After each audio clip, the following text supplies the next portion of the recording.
Wow! Thank you, Coco!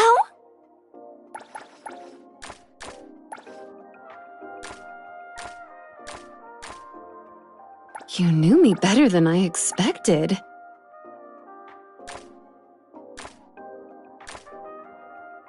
I wanted this! Are you a fairy that makes my wish?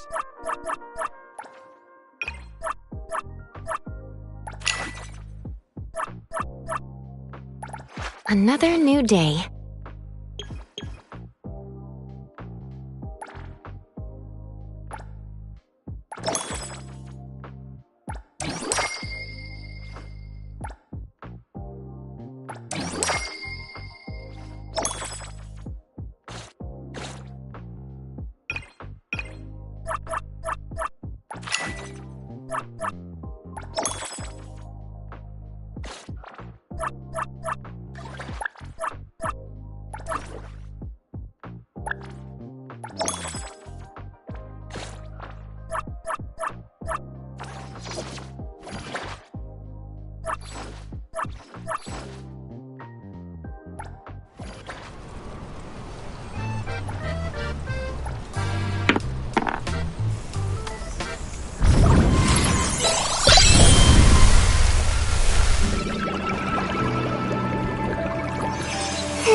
Another new day. Hey, the wind's... Pleasure working with you. I'm ready. Should we head out? Greetings to you. Is there anywhere you want to go?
Do other tests on an empty stomach? Not get hurt at all? Why won't the registration screen load? Once we're done with the checkup, we'll go grab some serious beef.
Fight it!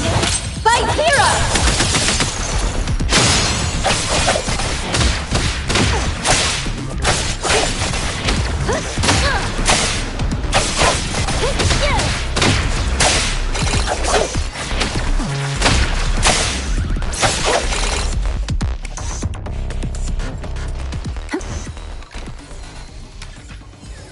the merrier.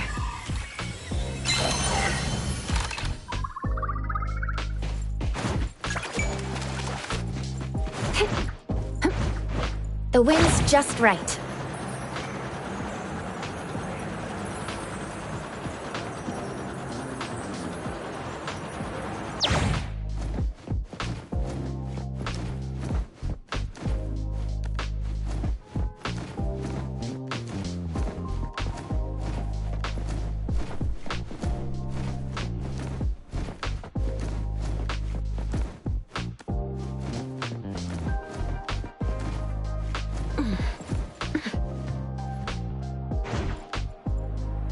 Perfect angle. The wind's just right.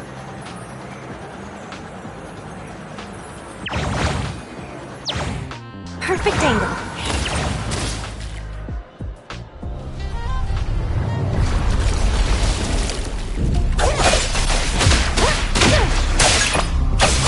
No loose ends. Clear on time.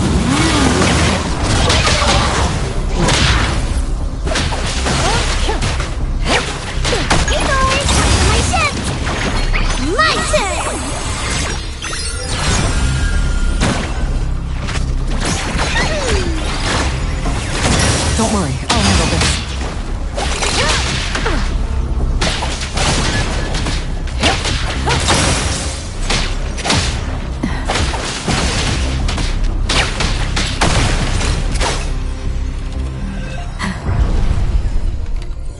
Straying from the path isn't always wrong.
Greetings. Welcome, lost souls.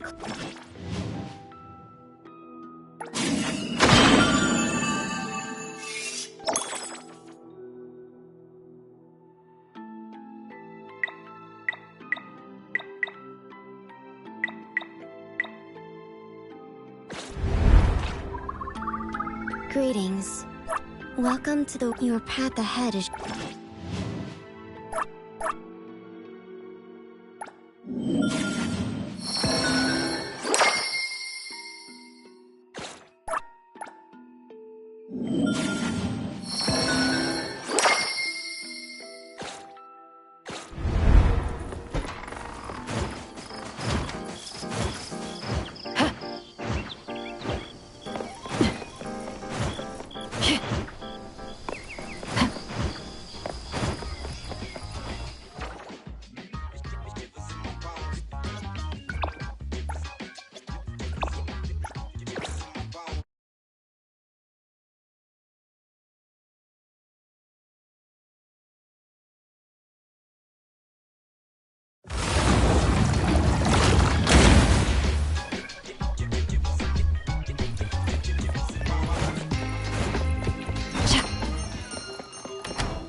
It's not mine.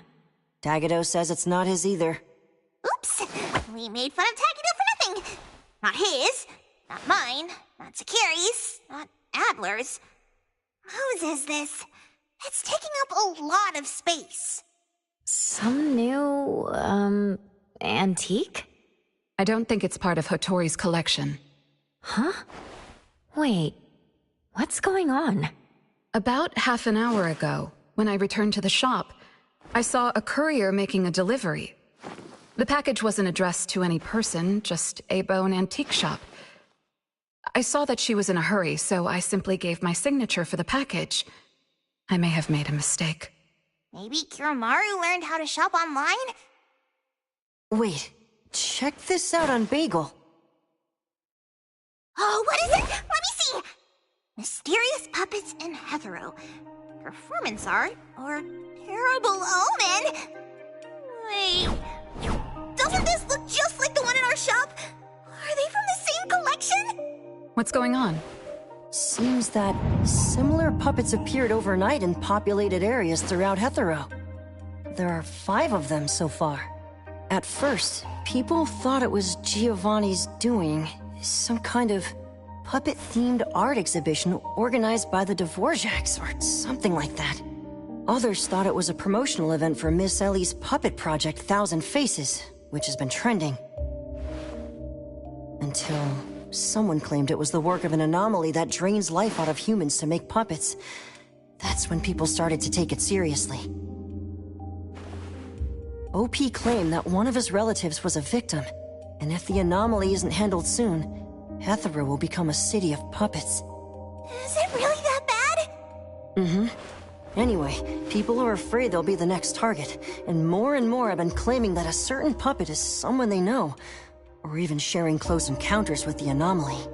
BAC has stepped in and urged citizens to exercise judgment, refrain from spreading rumors, and share relevant information to help the investigation. So, one our shop received is the 6th puppet? Wait, was the puppet still human not long ago? Maybe it's better to get JTF involved. I'll contact the Bureau. Can't even chill this morning. Not all of us can skip beauty sleep and still be beautiful like that woman.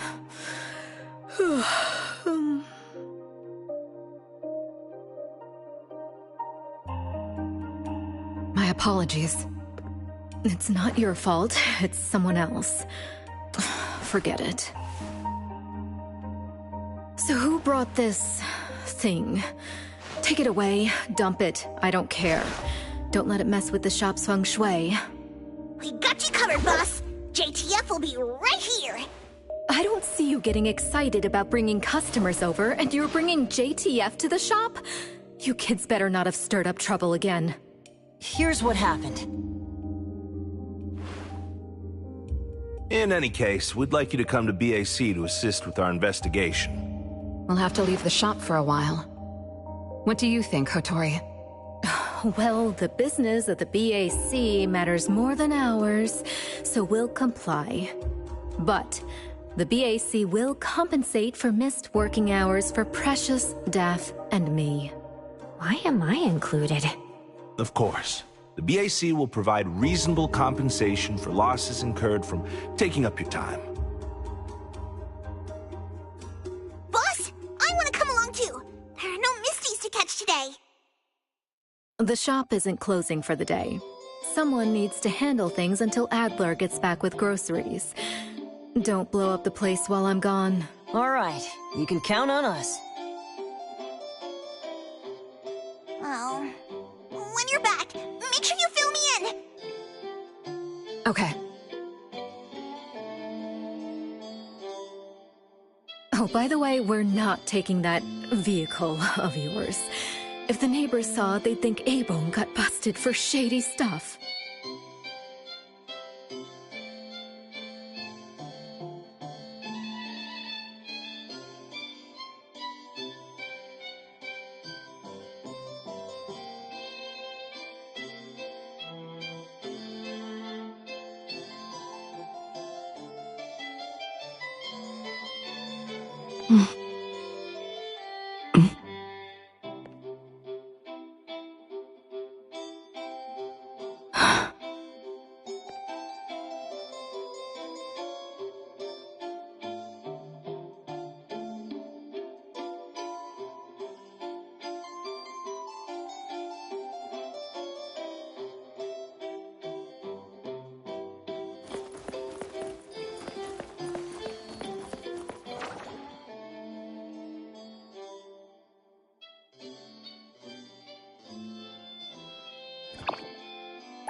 Greetings, everyone from A-Bone. ETD-6 is taking over this case.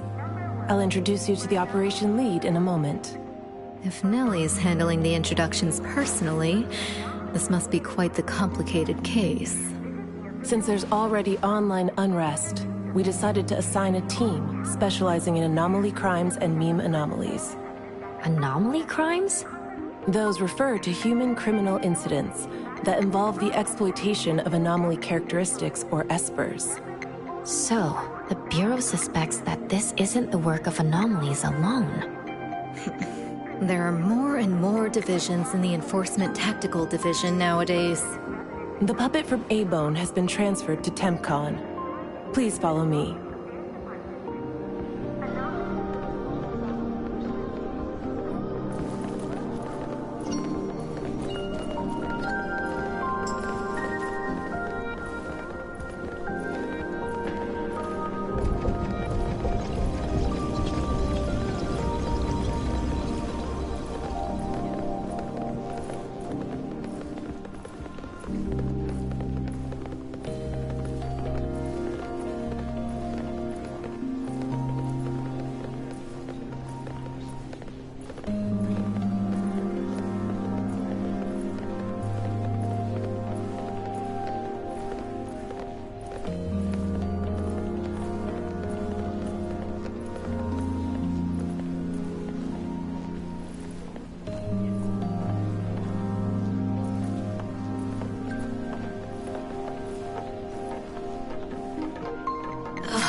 After so many years, the Bureau's shabby elevator is still so slow. Why wouldn't Alphard spend her budget to upgrade it? She hired so many new employees. Indeed. There have been many new hires after you left ETD. This is awkward.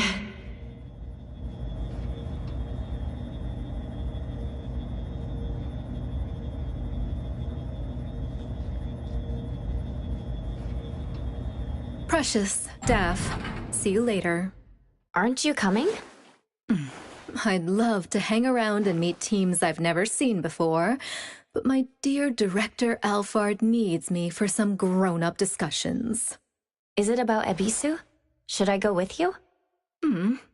Our Precious wants to feel the cool AC and expensive sofa, as well as the endless lectures from the Director.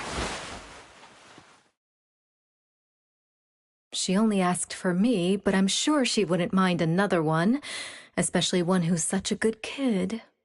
You mean I don't have to go with you? Don't worry. The containment level needs your expertise more. Next time there's a chance, I still won't drag you along to suffer. When you're done with your work, just head back. Don't wait for me. I just hope today's parent-teacher conference doesn't set a new record for length.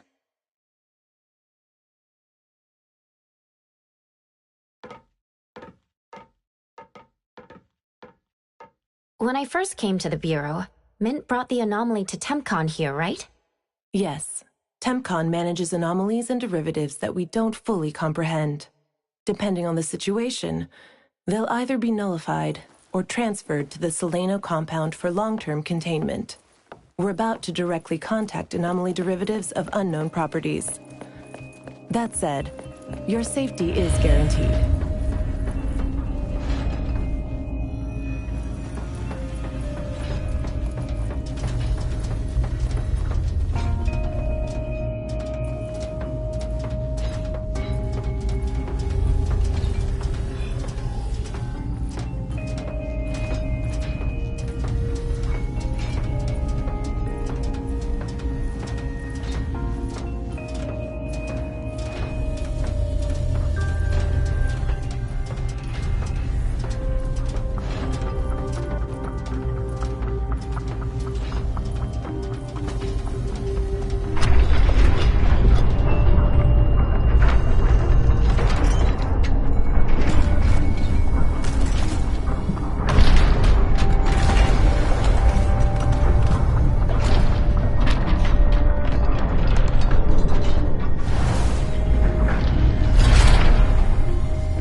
Allow me to introduce our guests. These are anomaly hunters from A-Bone Antique Shop, Daffodil, who witnessed the suspect in the puppetization case, and the appraiser, who has keen perception of anomalies. This is Chaos from ETD-6. Hi there. This is Lavinia, an operative from the Egosh Court. We'll be relying on the court's support for intel related to unknown anomalies. Blackbird was unable to attend today's meeting in person, so I'll be covering for her. Greetings to the people of A-Bone. Greetings. Now that everyone's here, let's get started. Who received the package? Tell us what happened. It was around 7:30 in the morning. I saw the delivery person place the package at the shop entrance. She approached me for my signature, saying she was in a hurry for the next delivery. I did not think too much at the time, so I signed and took it into the shop. But looking back now, the whole thing was pretty strange. The package was marked fragile, and the delivery person told me to handle it carefully. But the packaging was flimsy. Do you remember what the delivery person looked like? A young woman, not particularly tall. Short hair, in a Cool Express uniform. I didn't get a good look at her face, since her baseball cap was in the way. Curious. From the package to the delivery person, everything was fake. According to our investigation of the Cool Express in Bridge Crossings, the delivery person responsible for Hankaku Street does not match Daffodil's description, and their work records show no irregularities.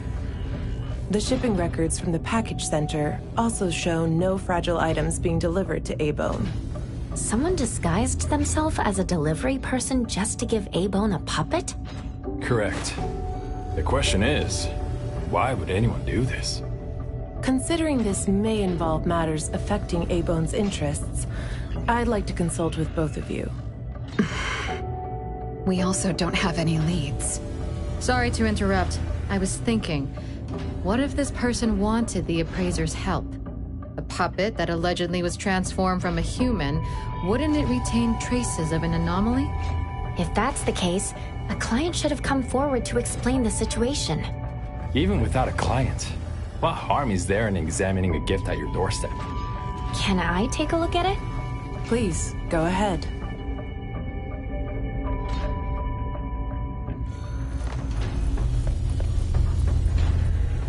A puppet of a teenage boy who seems energetic. A puppet of a young woman with a gentle expression.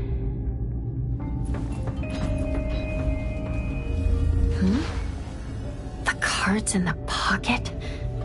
Huh. The anomaly's aura seems to be coming from these cards. Bella? The red letters are names. And the number 0? All 6 puppets have a similar aura. It should be from the same anomaly, or the same type of anomaly. But it's very faint. I think the puppets should be ordinary puppets.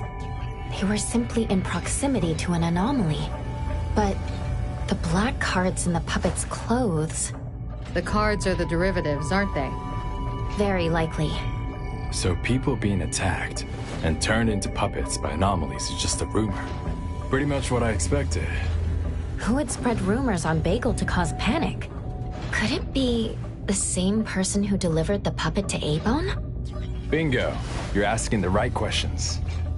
My investigation shows that someone hacked a bunch of Bagel accounts and started rumors about people being turned into puppets by anomalies. This is starting to affect the citizens of Hatharo. Take me, for example. I have a neighbor who never misses her daily dog walks, rain or shine, but she's scared of getting caught by the anomaly and began to ask me to run errands. Who's ever out there watching and laughing at us right now, feel free to pop champagne. In any case, we can conclude that someone is spreading rumors. But I'm afraid clearing this up won't be easy. We can only explain the truth to the public after we contain or nullify this anomaly. And only then can we completely quell the rumors and eliminate their harmful effects. We have 2 important leads. First, the puppet was delivered to A-Bone by a fake delivery person. However, neither of you know anything about her, so we'll have to set that aside.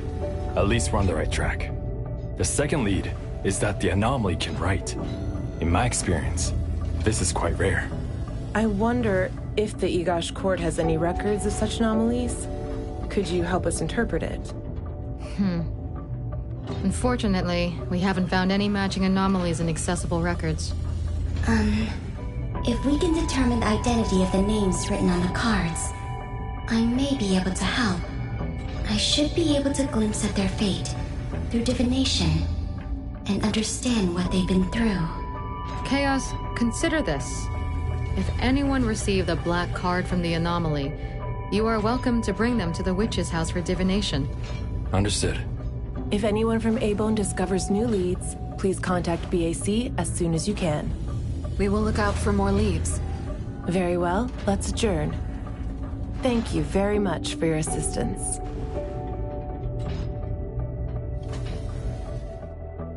Who could it be? If only I paid more attention to the delivery person. Daffodil, you couldn't have expected this to happen. A-Bone's safety is my responsibility. This time, I left my guard down. Still, it's good to know that no one was actually turned into a puppet. Looks like Kotori isn't finished yet. Appraiser, if you're tired, you should head back. Let me handle the rest.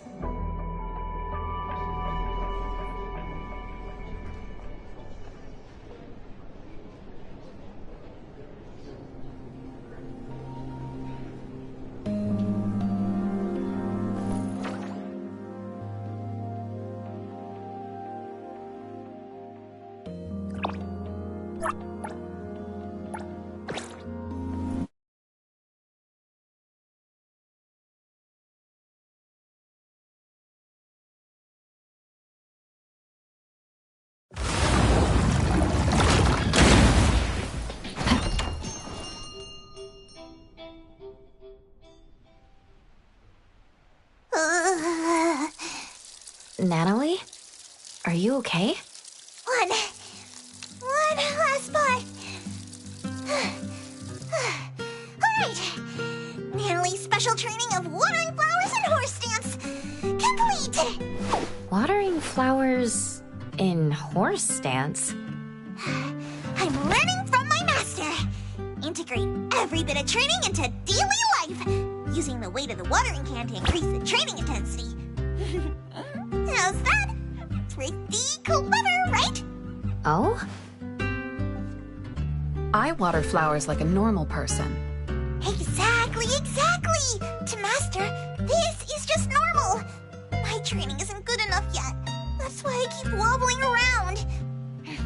Just you wait and see how much I improve, Master! Of course. Thanks to Daffodil and Natalie, the flowers and plants are looking better. I'll take care of pruning from here. Alright. Delicate work like that really is best left to the old man. Oh, by the way, how did that thing from yesterday turn out? Any updates? We couldn't get anything out of Cool Express. The manager even said that they're going to avoid hiring temps for a while. There goes one of my reliable side gigs. Colucci's funds are running low. Oh, why do you think they're sending puppets to our place in A-Bone? Could it be the anomaly is challenging the Colucci's? Was the puppet sent to deliver some kind of message? What message could that be? Like a coded message in Sin City Chronicles.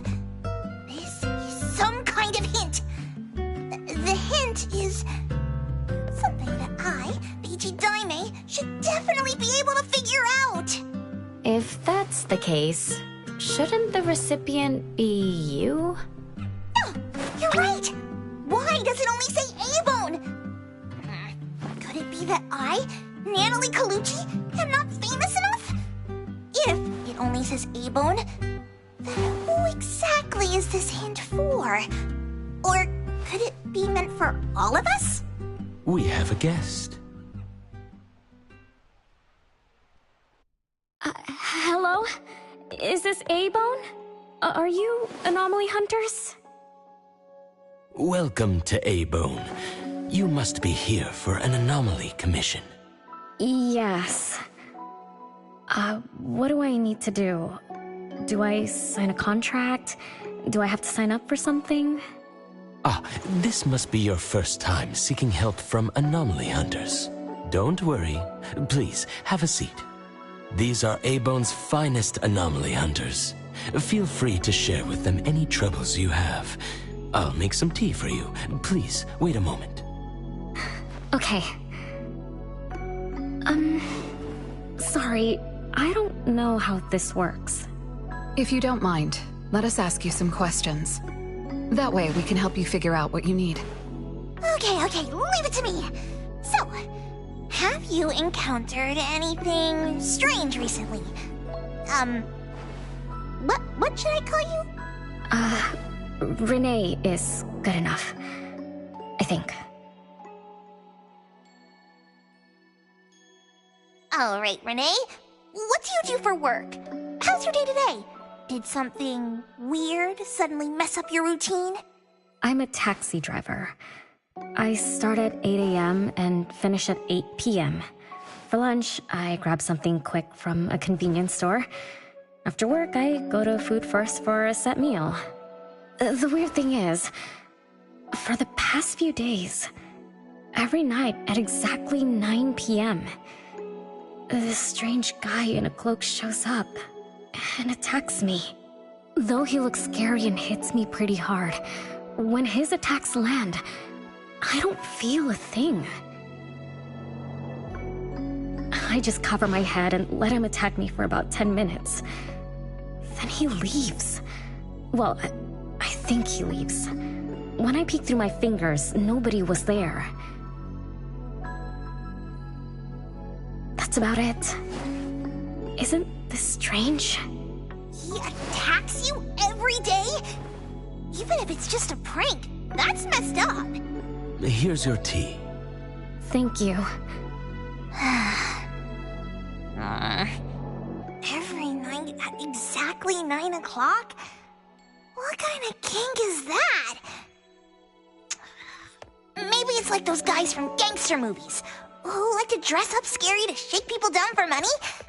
They usually show up at the same time to establish an air of authority. Oh, I can't believe there's a lowlife like this on my turf!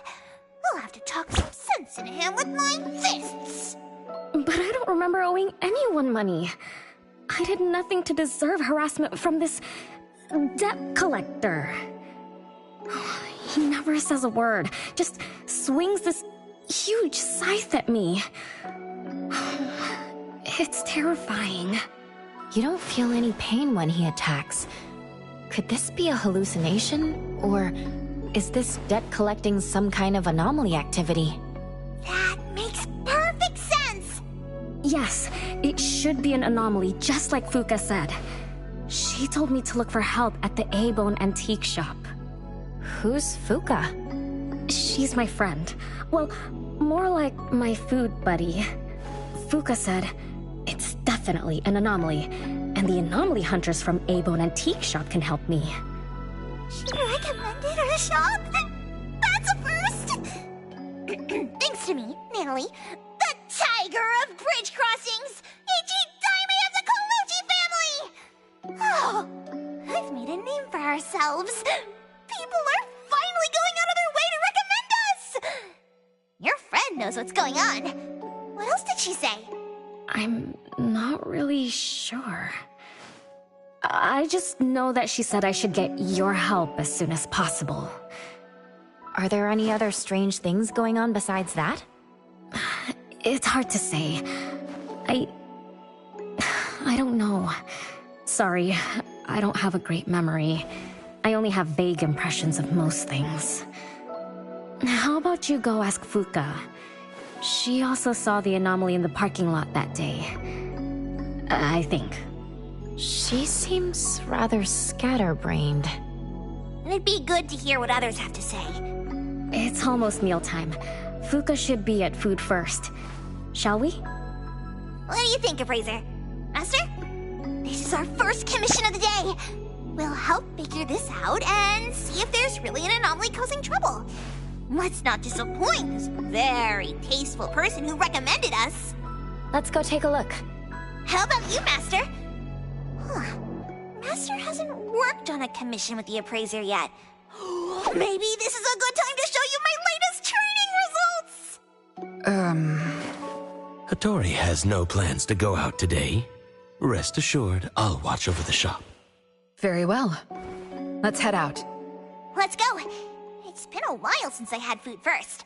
Oh, I'm craving for their hamburger steaks. Hey, old man, we won't be back for dinner tonight. Take care.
You're later than usual, little Renee.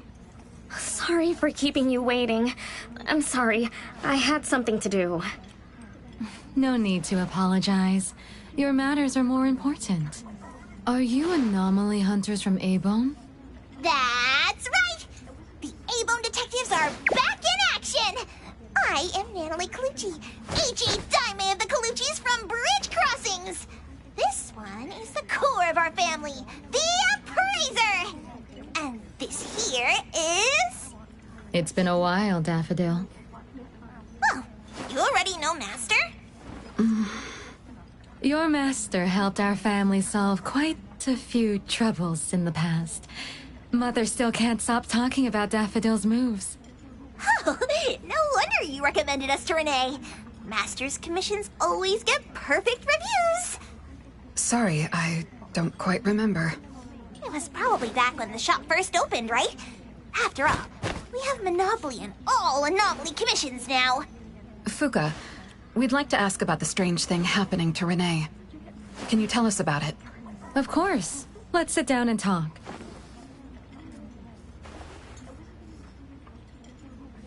2 nights ago, little Renee and I finished dinner and were about to head home. She offered to give me a ride, so we walked to the parking lot together. That's when we encountered this cloaked person. Cloaked person? Didn't little Renee tell you about it? The anomaly she saw was a strange figure that looked like someone wearing a cloak. Oh, did I really say that? You little scatterbrain, forgetting what you said again. I'm sorry, No need to apologize. But to be honest, I don't know what this so-called cloaked person actually looks like. You don't know? Weren't you there? I was. Renee was walking me to her car, but halfway there, she suddenly crouched down, trembling all over, looking panicked like she was hiding from someone. I asked her what was wrong, but she couldn't answer. She just kept muttering things like, "Don't hit me." Nobody else was around, let alone anyone hitting her. So you didn't actually see the anomaly attack Renee? Mm-hmm. I did see her curled up on the ground, but I definitely didn't see the cloaked person she described. After about 10 minutes, the kiddo just stood up and asked me to follow her to the car, acting like nothing had happened. Isn't that strange? Are you sure this isn't some hallucination? Like, maybe she ate some weird shroom at dinner or something? I thought she was hallucinating at first, but on the way home, she told me that this weird thing happens every night at 9 p.m. It didn't sound like she was lying. Not a hallucination, only she can see it. Harasses her every night at the same time. With something this bizarre, it's gotta be an anomaly causing trouble. So, any leads yet? Hunters from Avon? I see. Can I ask one more question? Of course, Daffodil. When Renee was clearly unwell, why didn't you contact a doctor? That's right. She acts like she's nice, but when her friend was in trouble, she didn't seem to be concerned or help her. Well, I was worried something might be wrong with her, so I told her to go to the hospital. But the girl insisted she was fine. So I just let her be. You also suggested that she should seek help from A-Bone. That's because I later realized Renee must have gotten herself into trouble with some anomaly. So I thought of you. Wouldn't it be better if you experts helped her, instead of having an amateur like me mess around? Daffodil, you may be thorough, but you always get obsessed with details. Same old habits. I'm the one who told Fuka that I was okay. Really, I'm fine. It didn't hurt at all. It's just that the anomaly was scary. Thanks to Fuka for explaining everything that happened. I'm not so good at that. I feel like I don't really know what's going on. We've been talking for so long, we almost skipped dinner. I'll buy everyone food tonight. Take a look at the menu. What do you want, Fuka? Same as usual. Spicy chicken cutlet curry rice. I'll have the same. I don't know about the other stuff at this place, but I like the spicy chicken rice, since it doesn't have those gross green peas. What about you, Nenali and Appraiser? Go ahead and order something you like. We'll gladly take the offer.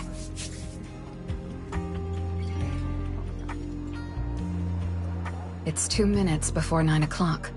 According to Renee, the anomaly will appear in the parking lot right on time. I wonder if we'll get to see that cloaked person show up to collect debts. From what Fuka said, not everyone can see it, right? Or maybe ordinary people can't see it? It might not be a weirdo in a cloak either. After all, she's a bit scatterbrained. She could have gotten it wrong. There are many anomaly hunters here to protect you today. No need to be afraid. Thank you. You always take care of me. Then I'll walk ahead. He'll show up soon. I was already working when I arrived. When I'm done with my shift, he's still there. No, this traffic. Faster.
Perimeter clear.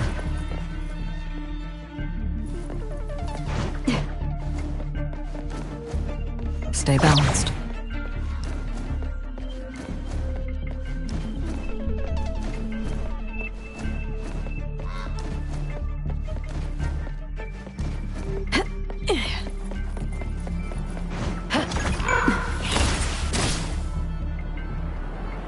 Still not strong enough. Thor! Don't try to tough it out alone!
Leave it to me.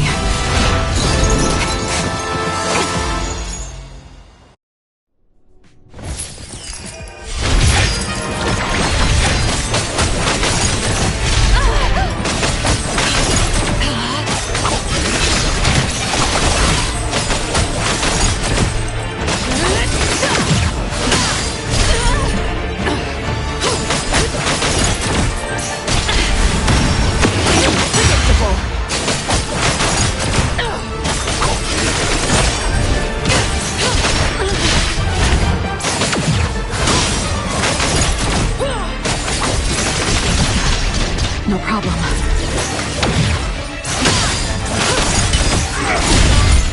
Just a scratch. What you see is an illusion.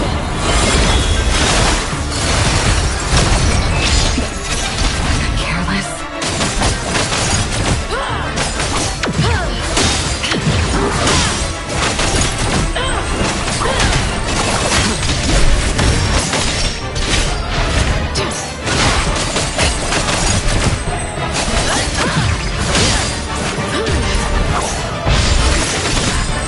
No problem.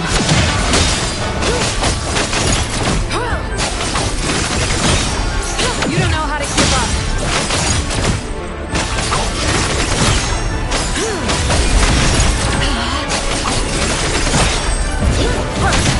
Thousand eyes, awaken!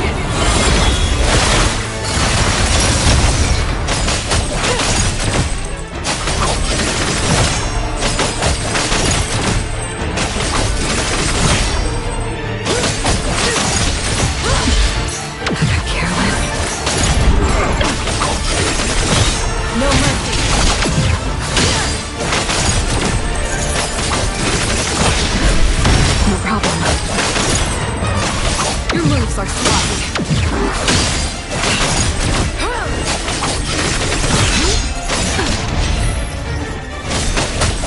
Nowhere to hide.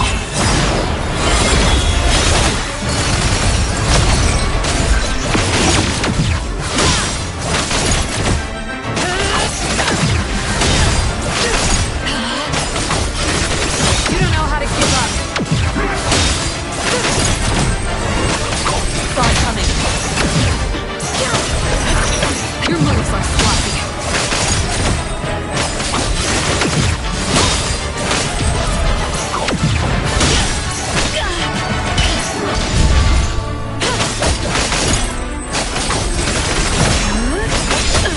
You don't know how to keep up. Thousand eyes, awaken!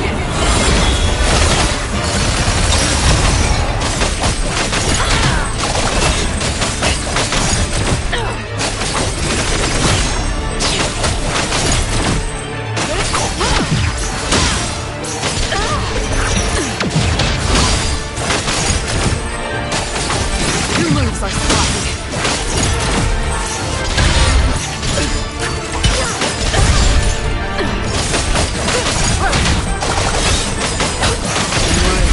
No problem.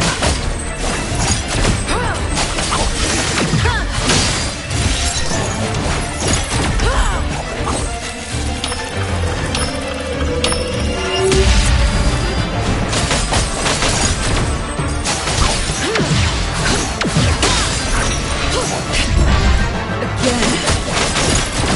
Nowhere to hide.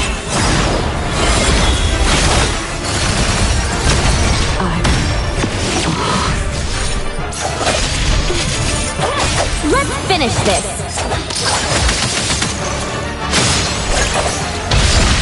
Time for a change! Everyone, follow my command! Wait, arrogant!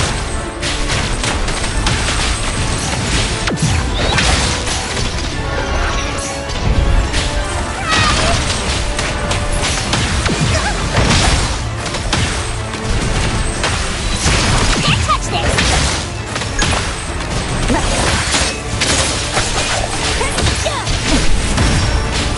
Perfect timing!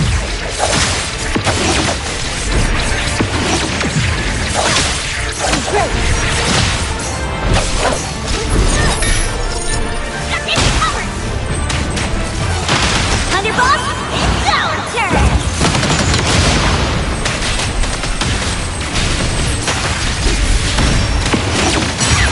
Child's play! Let's finish this!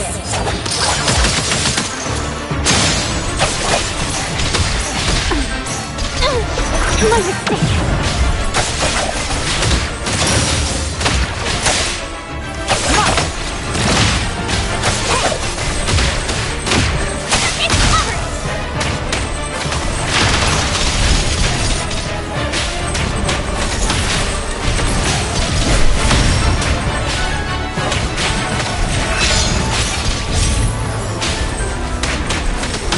Chase that! The city's mine! How did it get away? Don't tell me I'm getting rusty! Stay away. Stay away from me! Are you okay? Don't worry, I drove away that debt collector. Everything's okay now. Did the anomaly drop that thing on the floor? Renee. And a series of numbers on the back. -20088. The numbers are different. It's the same type of card the Bureau is looking into. Let me contact Chaos. We meet again. From what I know, you received a commission from Renee to investigate this debt collector anomaly, which attacks her every night at the same time. You fought, then the anomaly left behind the same cards from the baptization case. So you encountered the same anomaly I'm after. Could someone have schemed all these encounters just to involve you? ETD6 lives up to their name. They are true anomaly crime experts. You're right. This doesn't seem to be a coincidence. We still don't know who's the mastermind or why they're doing this, but we may have already met her. Fuka, the friend who recommended us to Renee. Wait, she was just here a moment ago. She's already gone. What did she say?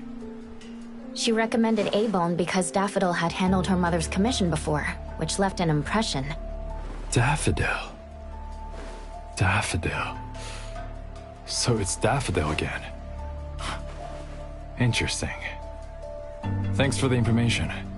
We should make a trip to the witch's house. Good thing it's not too late. So I'll ask the Blackbird and her team to work some overtime. Aren't you coming with us? Of course.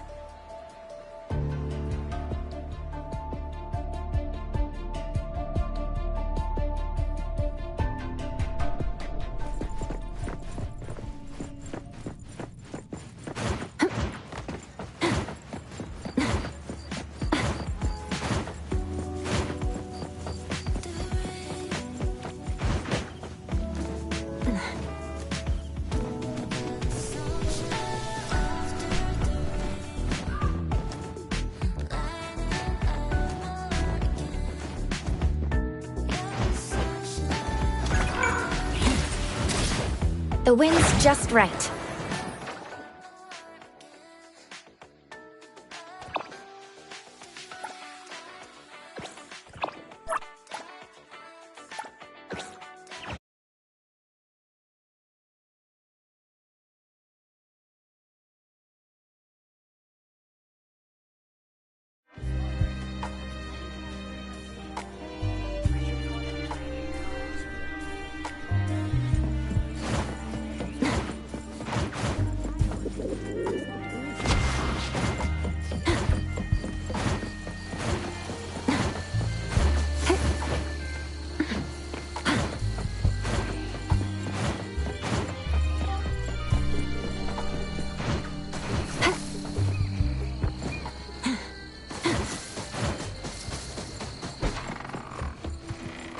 Greetings.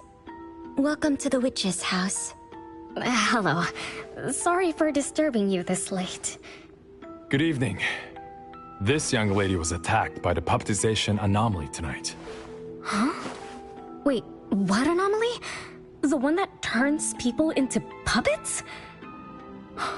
So, those people really were... Well, we aren't certain at this moment. In any case, could you please share the entire incident with us? Oh, I'll tell you. Renee came to our shop because she wanted us to deal with some weird thing that appears every night at 9 o'clock to attack her. We were escorting Renee to the parking lot of food first, and at exactly 9 o'clock, there was a poof, and a wild debt collector appeared. We don't know its real name. Natalie has been calling it the Debt Collector. That's right. It was swinging a huge scythe at Renee. I don't know if my eyes were playing tricks, but the scythe went through Renee's body. I was worried. I think I saw that too. Luckily, the appraiser blocked its weapon. Then, they started going at it, trading blows and stuff. But the fight didn't last long. Oh, I was just getting started when he ran off. Do any of you remember how long the fight lasted? 10 minutes sharp. And afterwards, did you discover that the anomaly left the same kind of card for Renee? We did. Appearing on time, disappearing on schedule, and leaving similar cards for the victims. This debt collector might be a type of rule-based anomaly. Rule-based anomalies usually follow predictable patterns. They also have a complete set of rules in their domains. For example, if any of you were to enter the anomalous realm it creates, you wouldn't be able to get out easily. Instead, you'd have to follow its rules. Some rule-based anomalies symbolize rules themselves. You can think of them as the manifestation of rules. Others have some kind of goal. In such cases, nullification is extremely difficult, and conventional containment methods have proved ineffective. No wonder it got away. Is Abisu's security anomaly also a rule-based one? Nantani is its name, right? It is. So, the key is to understand the rules and master them before we can nullify or use them to our advantage. And someone beat us to it. Figured out the debt collector's rules, set up the whole thing. The next questions are, why target Renee? And what do the numbers on Renee's card mean? Why is the message left for Renee different from the others? Another annoying puzzle. If only Nietzsche were here. I could do a divination for Renee. Maybe we can find something. That's a surprise. I've never had a divination before. Is there anything I need to do? Just relax and close your eyes now.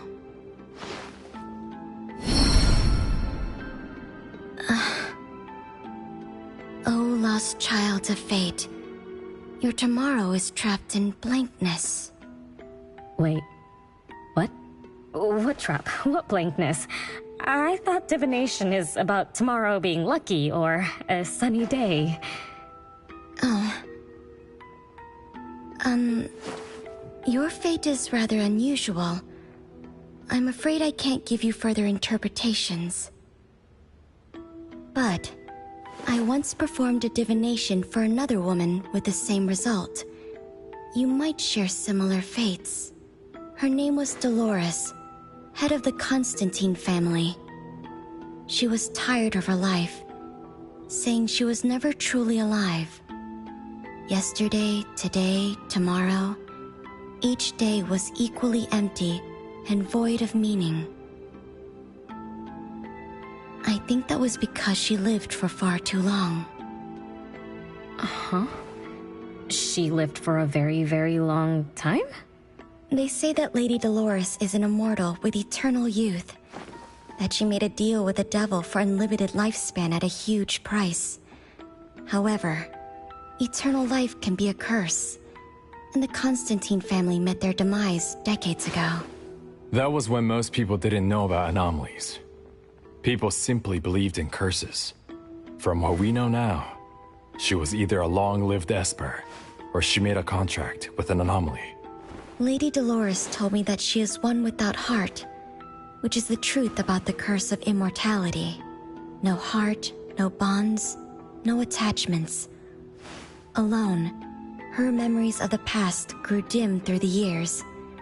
Neither does she pay attention to anything happening around her.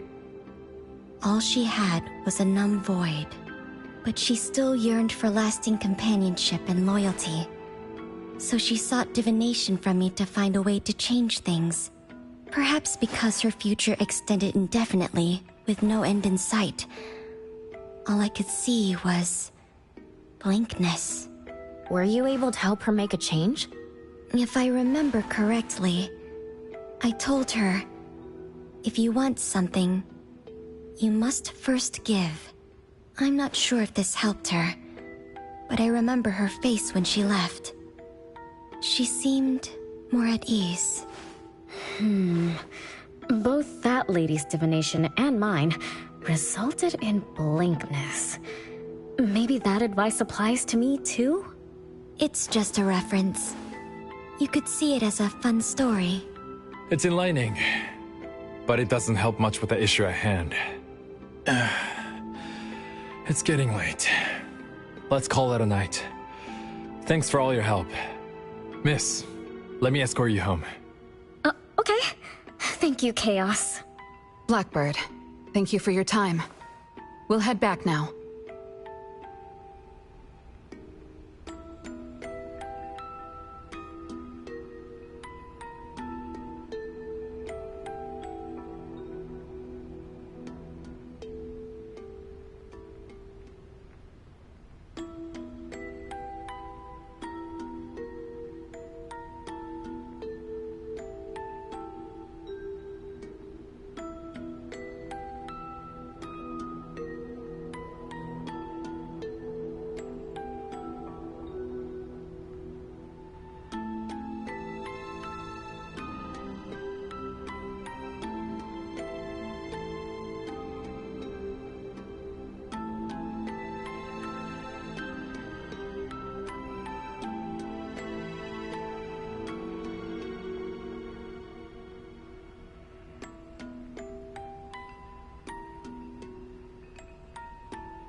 without a lot of results, huh? A rule-based anomaly, weird messages on a card, then some story from way back. There seem to be a lot of clues, but there isn't a way to connect them together. They must be related. What could be the missing link?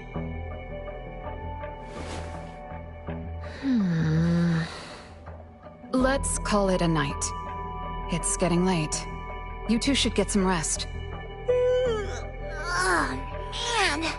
After running around so much today, getting home, relaxing for a bit, and now that Master mentions it, ugh, sleepiness just hits you like a truck. Good night, Master. Good night, Appraiser. Good night, everyone. I apologize, but bedtime is going to have to wait. Is there an emergency? The debt collector left me another message. I found this in Renee's mailbox. Isn't this the card from last night? An anomaly is back again? Appraiser, take a look at this. Renee's name and an address? It looks like an ordinary card. Did someone try to copy the card's style? They need to have seen the original to make such a convincing copy.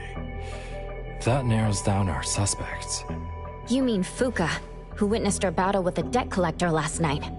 And the person who delivered the puppet. Don't you think they're working together? They sent Renee a formal invitation and are waiting for us at the old Constantine family estate. That address belongs to the now defunct Constantine family. Huh? Renee, are you somehow connected to the Constantine family? I knew last night's story was different. I don't know. I don't remember. I'm just a taxi driver who's always been alone. How could I be connected to some strange family? Oh, I'm sorry. I'm not helping. All right. We just have to find someone who has an answer. Let's go. Wait, don't go yet. This is Abone's commission. Daffodil must come along. Others can join us too. I don't have stupid rules about not getting others involved. Master, the Appraiser, and Natalie Colucci. The mystery of the debt collector is about to be revealed!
Except for some skinny cricketry. How is there nothing else? Was there really a big mansion here before? It's a cherry blossom tree. I didn't notice before, but wow. It's grown so tall already. The branches might be thin, but they're sturdy. Natalie, do you want to climb it? Me? Climb the tree? Now? Let me see if there's a good angle to climb. It's been a while. I'm not sure if I can do it. Or maybe it's because I was smaller when I was a kid. I could just hop and reach the top. But now... maybe it's better not to try. Huh? Why are you all looking at me? I'm sorry. My bad. This isn't the time to be fooling around. Let's have a climbing competition after we solve the mystery. Let's get back to the case. Renee said she's been here before, specifically when she was a kid, and that she used to climb this cherry blossom tree. You are connected to this family after all. Did I just tell you all of that? Yep. You said you climbed this tree when you were a kid. When you were a kid. Back then, I climbed all the way to the top of the tree, wanting to pick the prettiest cherry blossom for my sister. But it was so tall, and I was too scared to climb down the same way. Luckily, someone caught me. Huh? Was it my sister? Or Mom?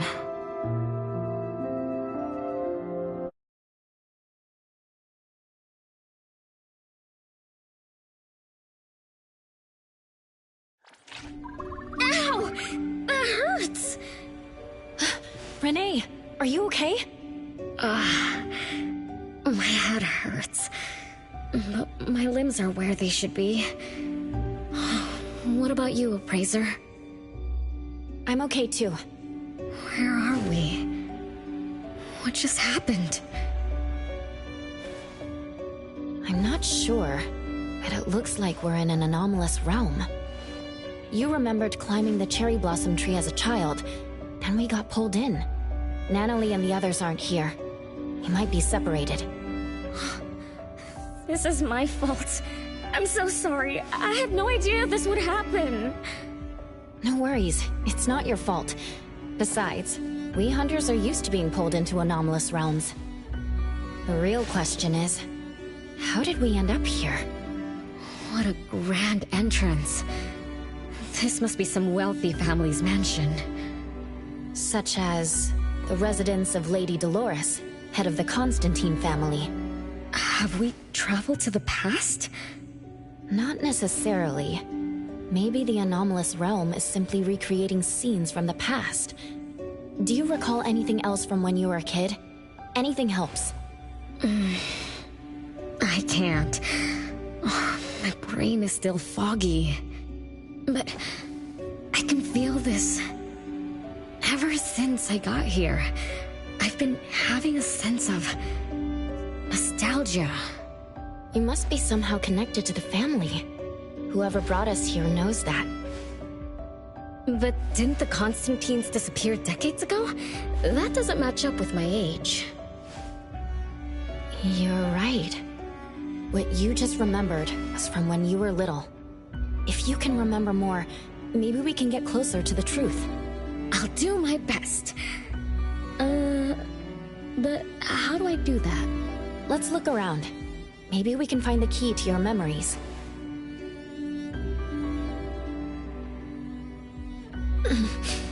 Strange. It won't budge. I'm feeling rather shut out. Is this really a door?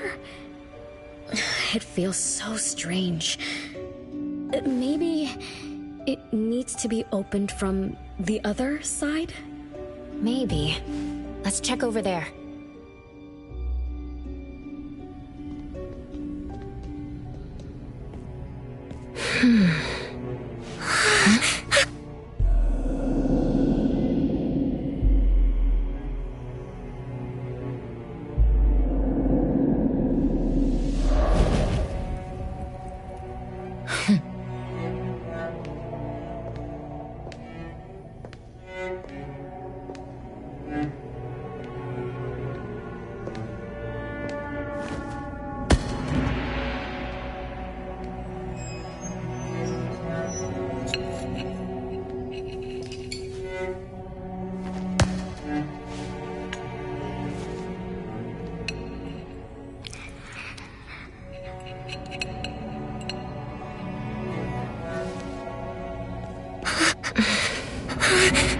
It's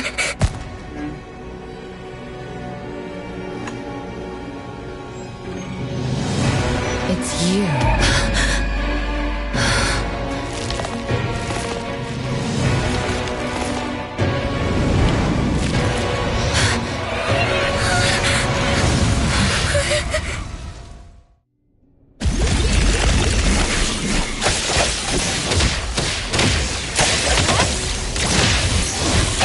It's fine.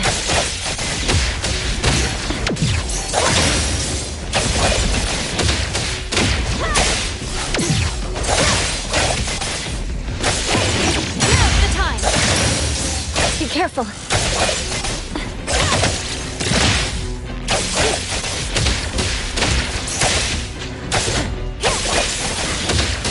Let's finish this. What was that just now? Something from the past? A family sitting around the table, getting ready for a meal. Is this space replaying events from the past? How strange. It's like watching a movie. That's called a reenactment of the past. But did I just upset them? They don't seem too happy to see me. Don't worry about that. Anything can happen in an anomalous realm. In fact, hostile anomalies are rather common. Do you have memories of what we just saw? It somehow feels familiar. Especially with the person who lit the candle. But, I'm not sure. That lady.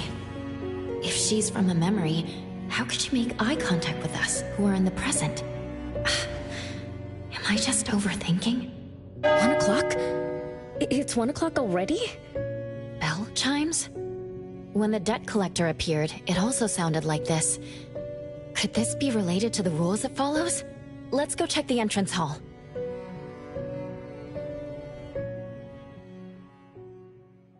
Oh, impressive!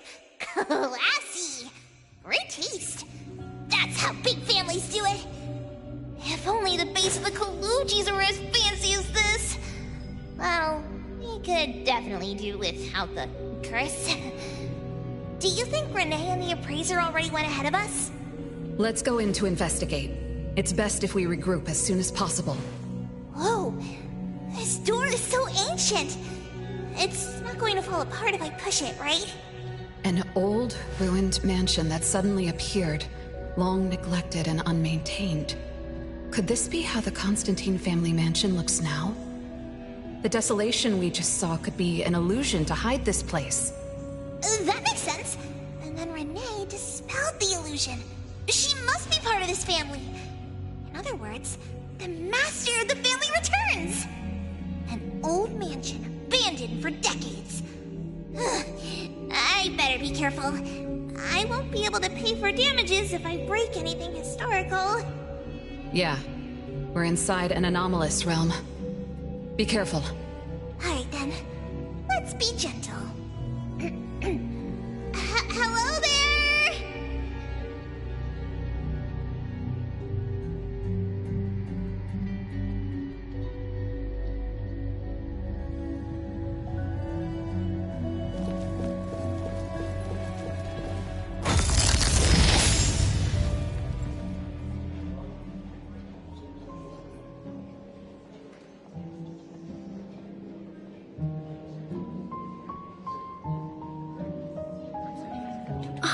It's that lady from before. Excuse me. Sorry. Wait a minute. Were you talking to me? She just walked away without responding. I'm so confused. We can talk to people from the past? It's like an interactive movie. No, wait. It's more like a stage play. Maybe we're also on the stage. Are we the audience? Or are we unwitting participants? Let's just say we're on the right track. You could try talking to the one who just lit the candle. Ask about how things are going. That lady. Oh, there she is. we'll have to squeeze through the crowd. It's going to be tough. Why are there so many people here? Are they having a banquet, salon, or something like that? Before I talk to that lady, should we talk to the other guests first? We can figure out what's going on in this mansion. That's a lot of people, though. When I drive a taxi, I don't need to speak to more than 2 or 3 passengers. No need to push yourself. Want me to handle this instead? Appraiser, you've done a lot for me. I have to step up. Besides, this is the first time I want to figure things out. These are probably things I never should have forgotten.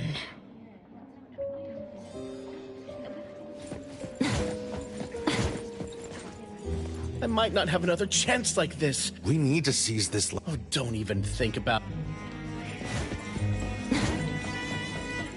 Which family does that young girl with the white hair belong to? That should be Bella. Her daughter is all. Shh, keep it down.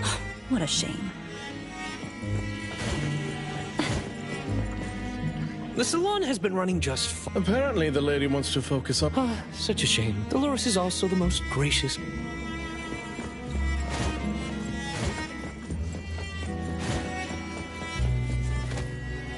That woman is finally stepping down from the stage. Tut-tut, shamelessly enjoying eternal youth. Just because she had a deal with the devil. Look at this mansion. Look at all these treasures. Who knows how much wealth she's swindled over however long she's been alive. This is my last chance to find her source of immortality. The salon ends at 3 o'clock. Look at what time it is already. What's taking those useless guys so long to make a move? Told you, those so-called exorcists you hired are nothing but frauds. You better give up on your delusions.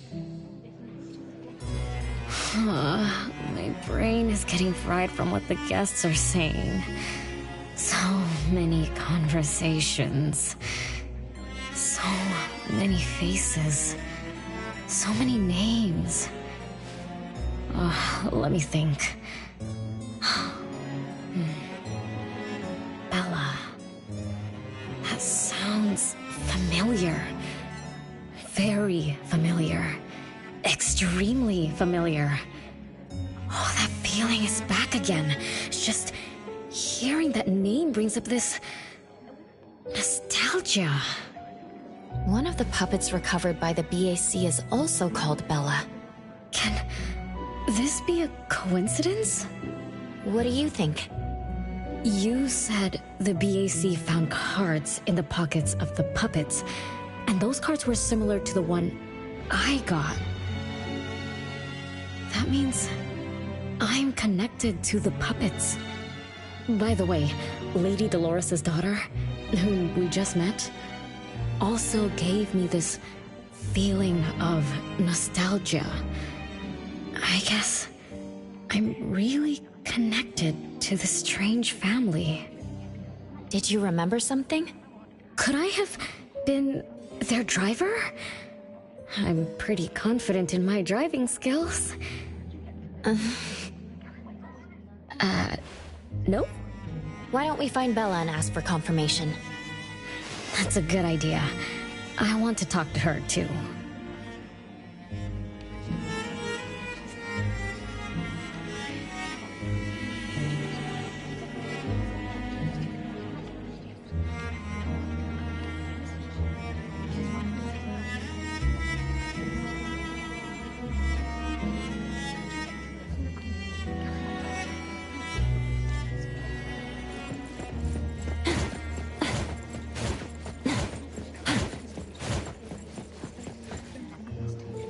Renee, this isn't a place for kids.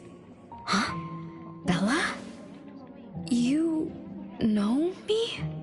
Child, I'm your older sister. Remember, you should address me in a formal manner. I can't believe I have to tell you this. Mother has indeed spoiled you. Sister? My Big sis? Why are you so confused?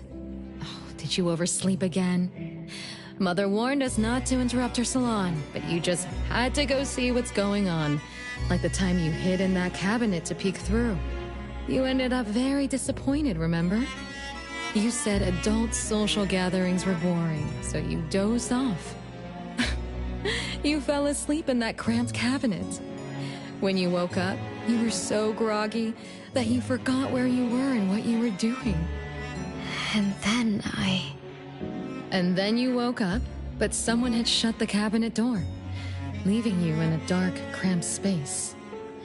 You snapped and started to cry. Desperate to escape, you threw yourself against the cabinet door.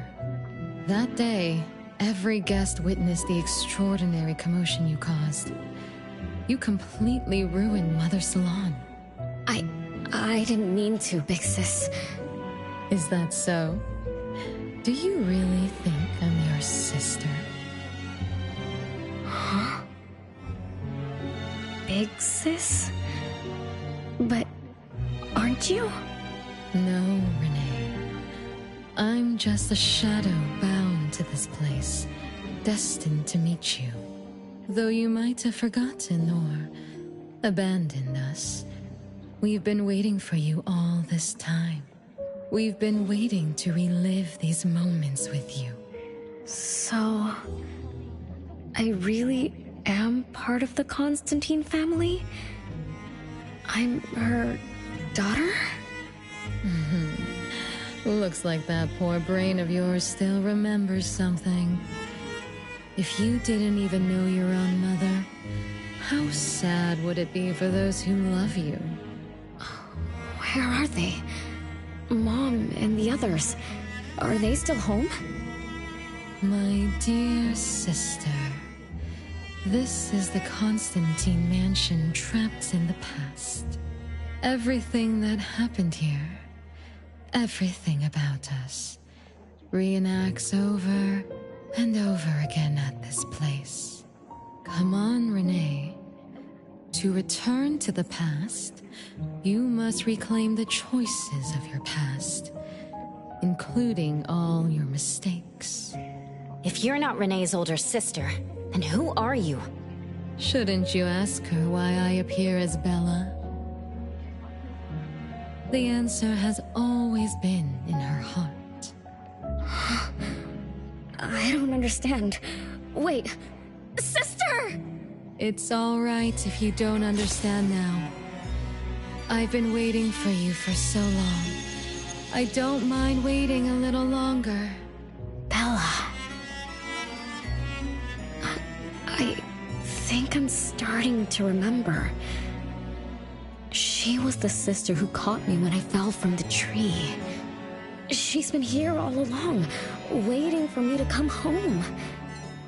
And why is the puppet also called Bella?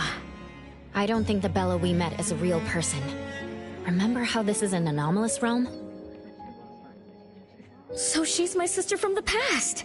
Though, I don't understand everything she said. That's what she meant, right?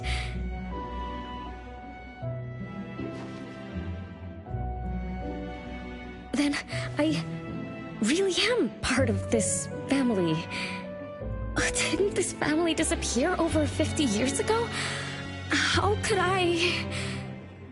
How about we ask Lady Dolores? My mom?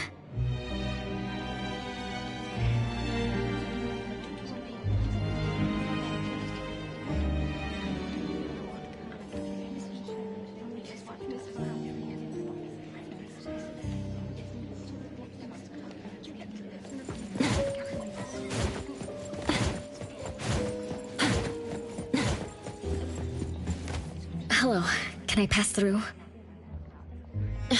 Excuse me, coming through. Hey, get in line if you want to butter up the missus. Take turns like everyone else. You're not the only ones who need something from her.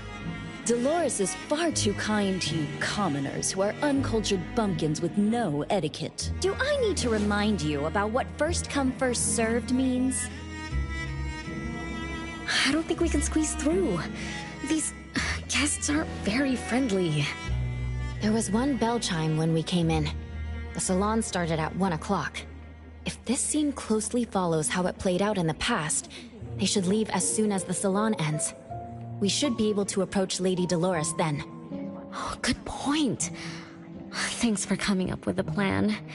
I couldn't have done this alone. When does the salon end again? It should end at 3 o'clock. So we wait until the clock chimes 3 times.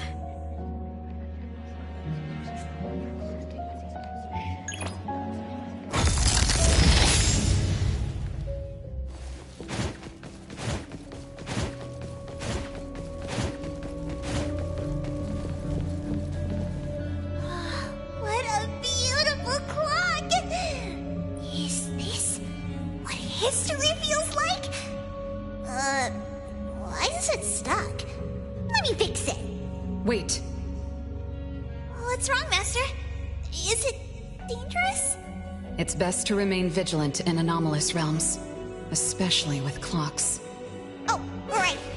A debt collector anomaly is also related to clocks. Blackbird once mentioned that rule-based anomalies follow established patterns strictly. It would be a good idea for us to pay close attention to time. Got it, Master. You look around for clocks, watches, and stuff like that. But, I guess I was in a bit of a rush. It doesn't seem it cost anything, though. The debt collector didn't appear this time. Ouch! My ears! Something else showed up. Hey! Watch this!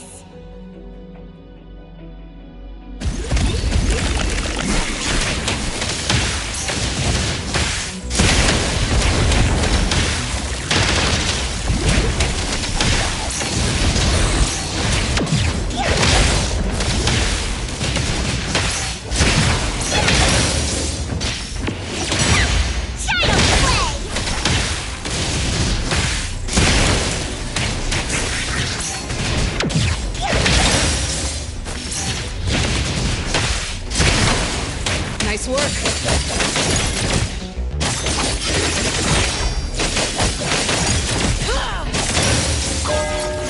It's 3 o'clock now.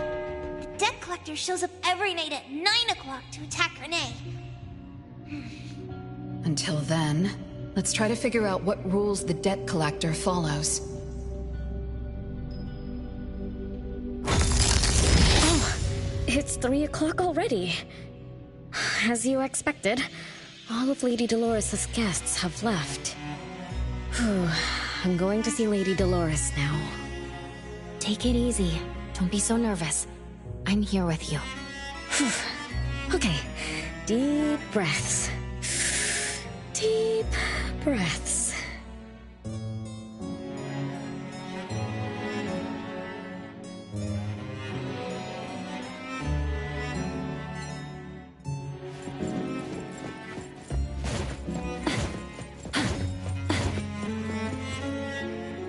Lady Dolores? Renee, my dearest little daughter, come here to Mama. No need to hide anymore. The troublesome people are all gone now. Mom? Are you angry with me? I was too naughty. I hope I didn't interrupt your salon. Angry? How could I be?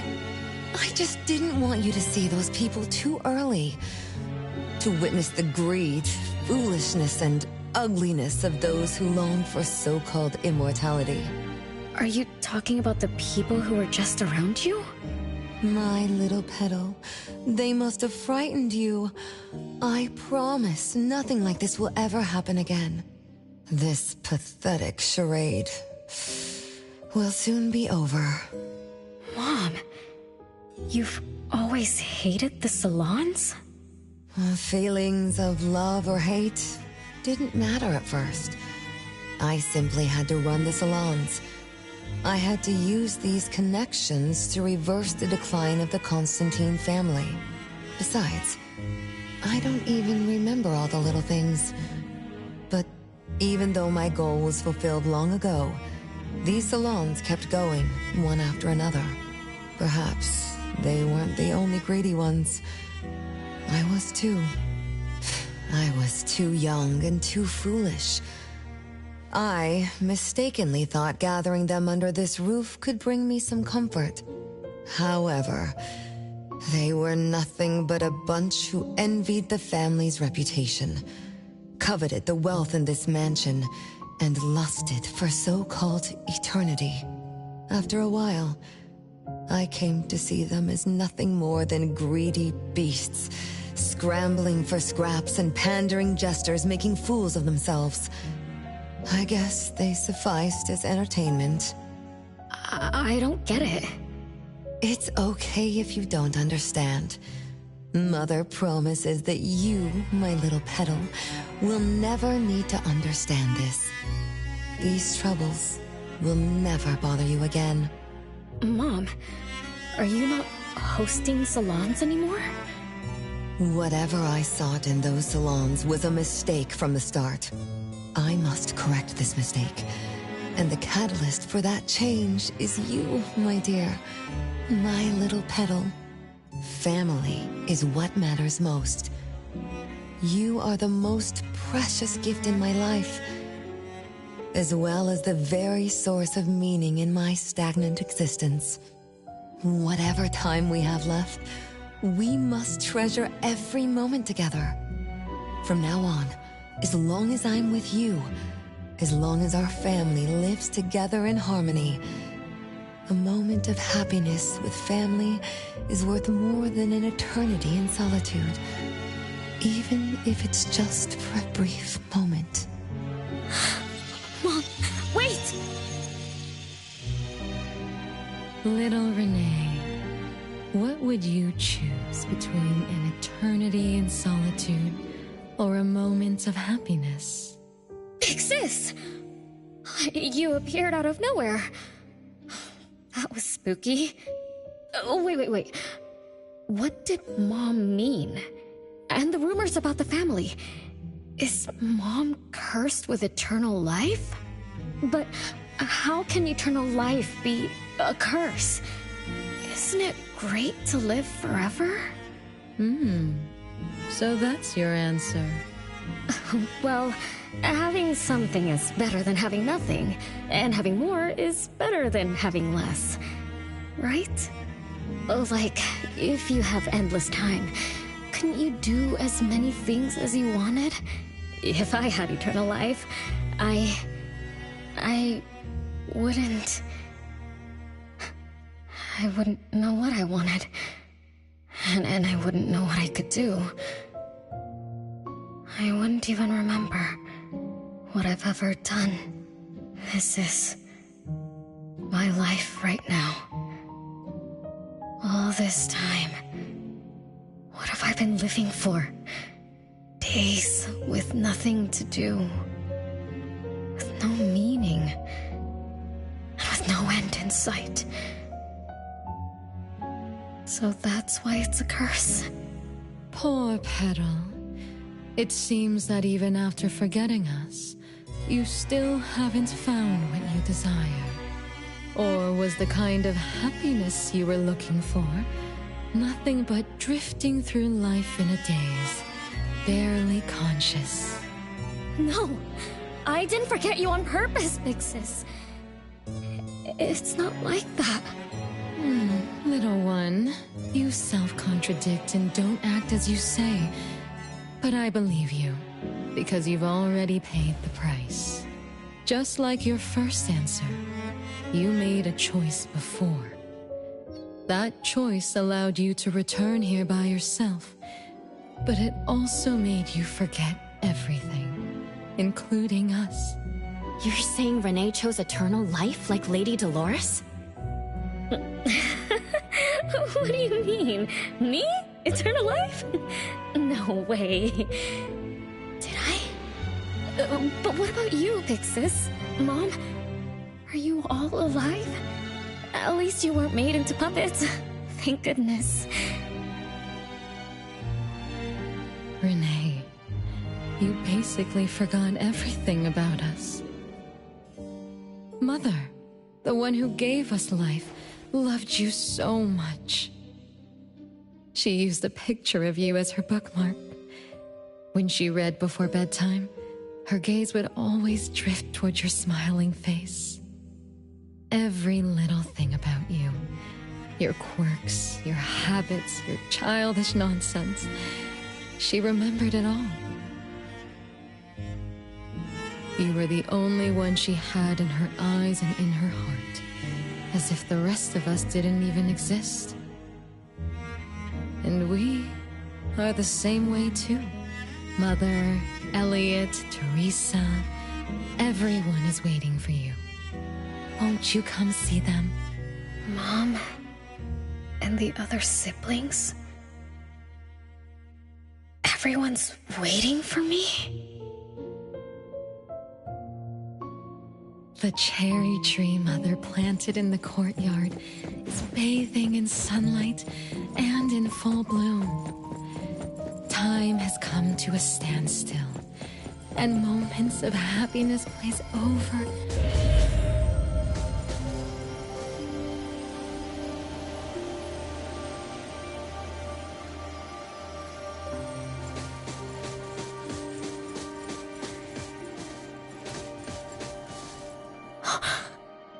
It's the same tree from before. The cherry blossoms. Oh, they're so pretty. Back then, when I was looking up at this tree, I suddenly wanted to pick the most beautiful branch for Big Sis. I thought she'd definitely look pretty with cherry blossoms in her hair. So I reached for that branch as far as I could. But I lost my grip and fell from the tree. Then... oh, what happened after that?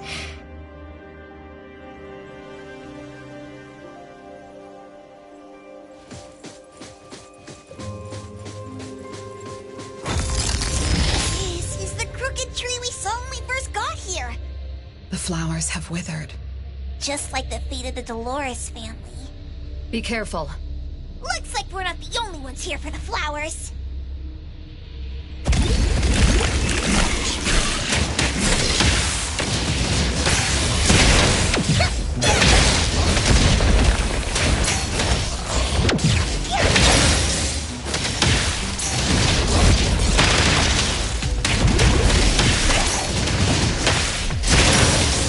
Just warming up.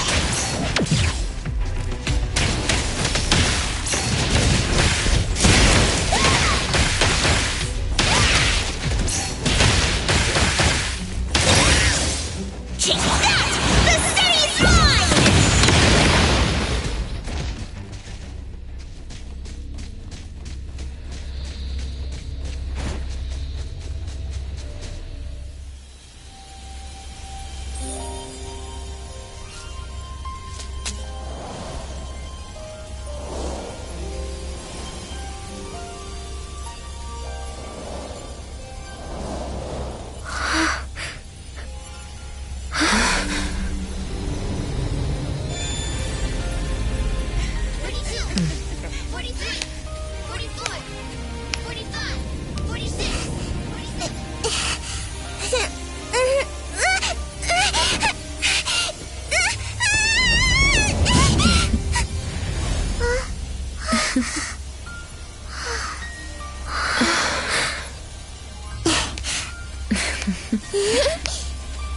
We've been waiting for you for a long time, Renee.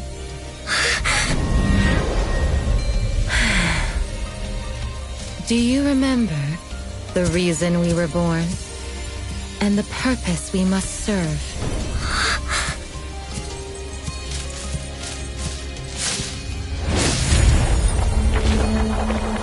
All excitement will eventually fade to nothing. Mother has long grown tired and numb to it all. After enduring long and lonely times, a wish began brewing in her heart. We thus awoke to the blazing call of Mother's heart. and came to her side. We swore with our very existence that Mother would never be alone again. Surrounded by her children, Mother found the companionship and happiness she had longed for. But she didn't stop. She kept yearning for more. Because we weren't able to satisfy Mother's deepest wishes in her heart. However, our Mother's wish was never fulfilled, and that day will never come. The last child to wake up, the most beloved of all, brought nothing to Mother and this family but curses, betrayal, and destruction. And now, she's back.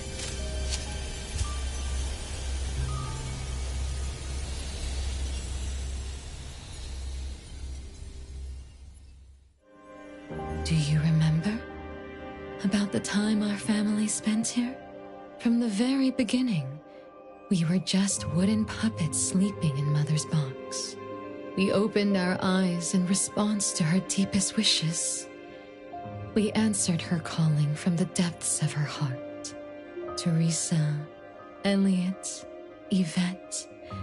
One by one, the children woke up and gave everything they got to put a smile on Mother's face. Those names are the same as the puppets found by the Bureau. This was Mother's miracle.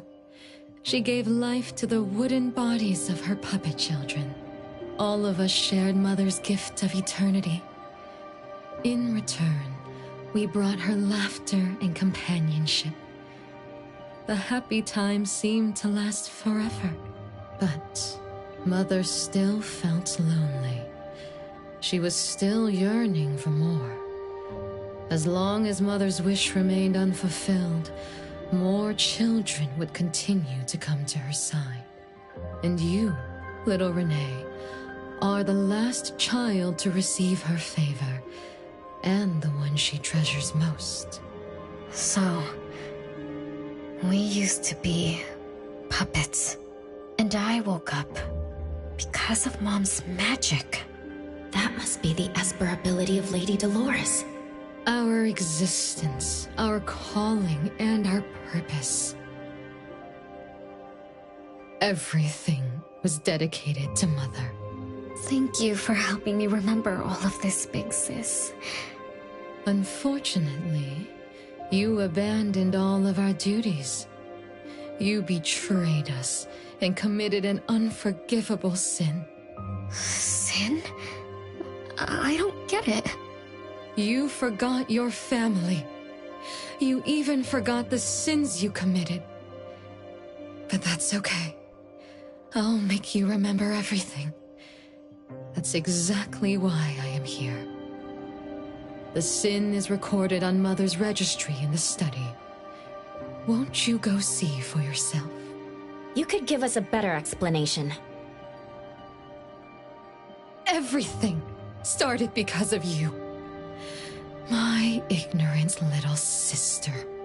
Oh, wait a minute. Don't leave me, sis!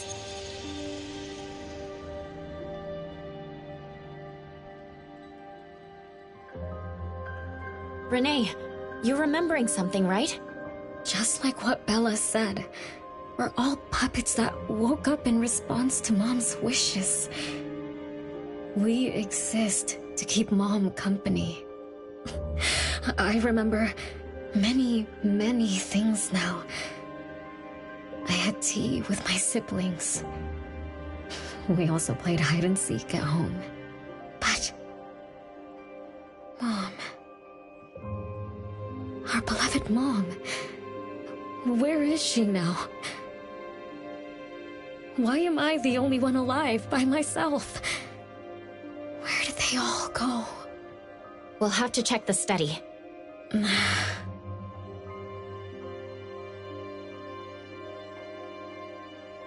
What's going on? I have no memory of that place. But I feel scared. There is something in the study.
There's no way a crappy door can stop Master and the Ichidaime!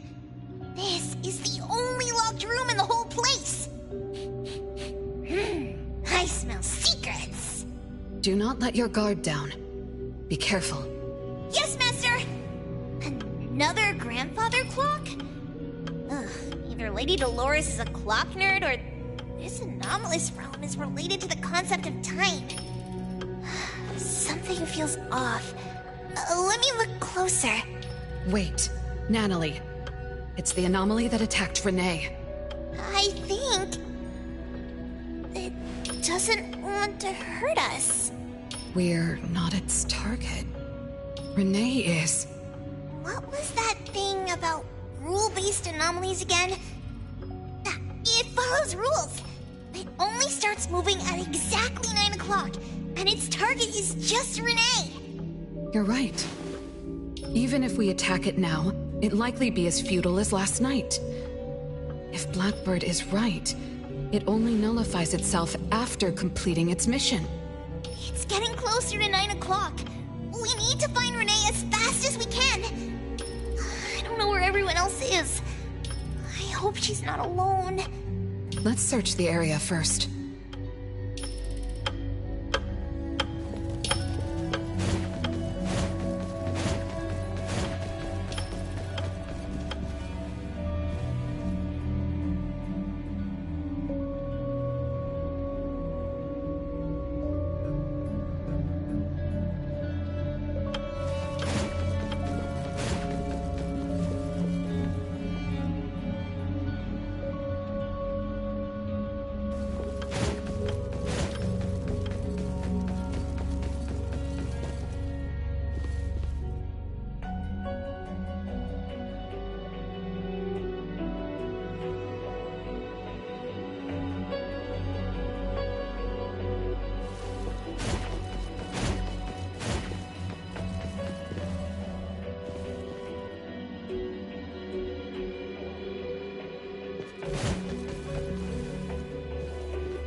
With so many siblings around, the house must be crowded, right?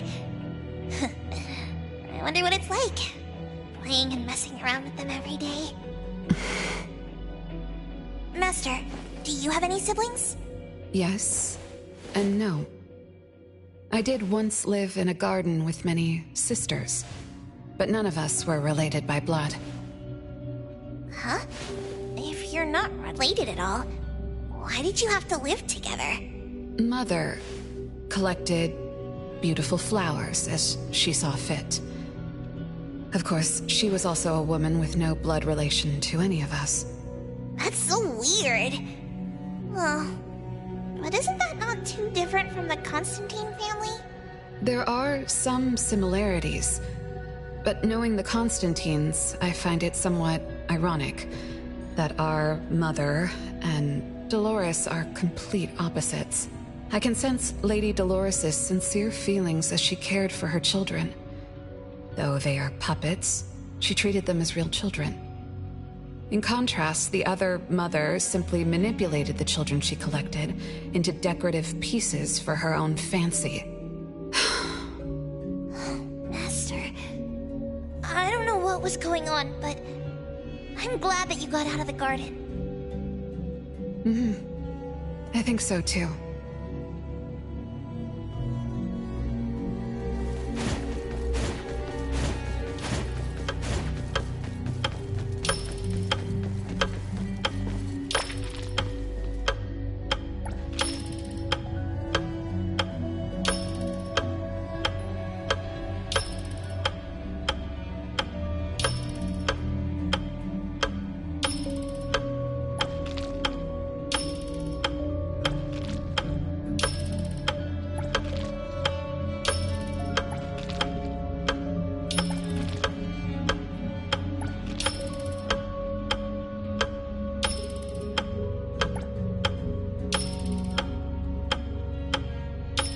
Chances are, Lady Dolores has met her demise.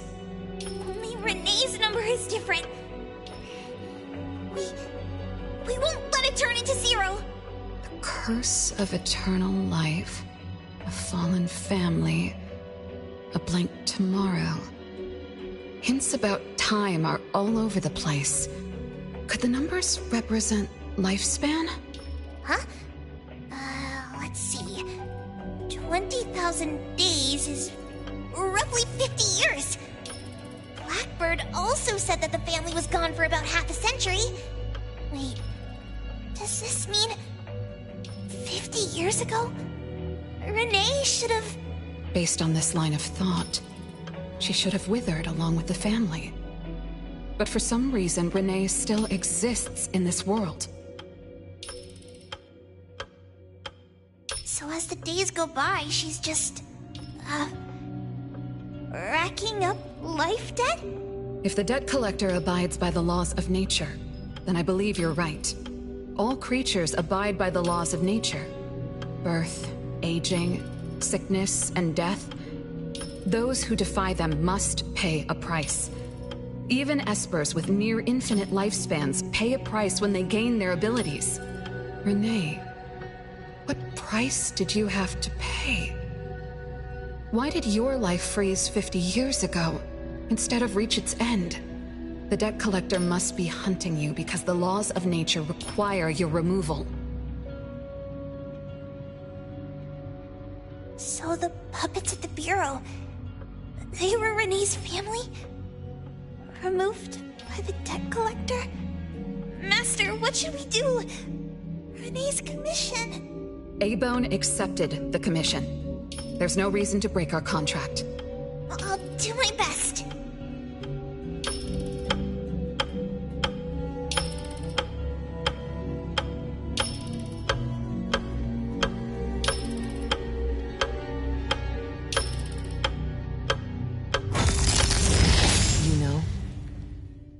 Yes, Mother. Even though you never allowed us to enter the study and never let us touch the registry, I understand. All the siblings, except for Renee, can hear the approaching footsteps of death. Each day we spend with you brings us one day closer to the end. Each day we dispel your solitude takes away another day from us. Isn't that so? It shouldn't be like this. As your creations, we are willing to warm your empty heart forever and bring you to the happiness you long for until you no longer need us. But she ruined all of this. When she was born, that cursed registry appeared in our home. Our names were written on its pages, and with them, numbers marking our precious days remaining in the world, slipping away with each sunrise.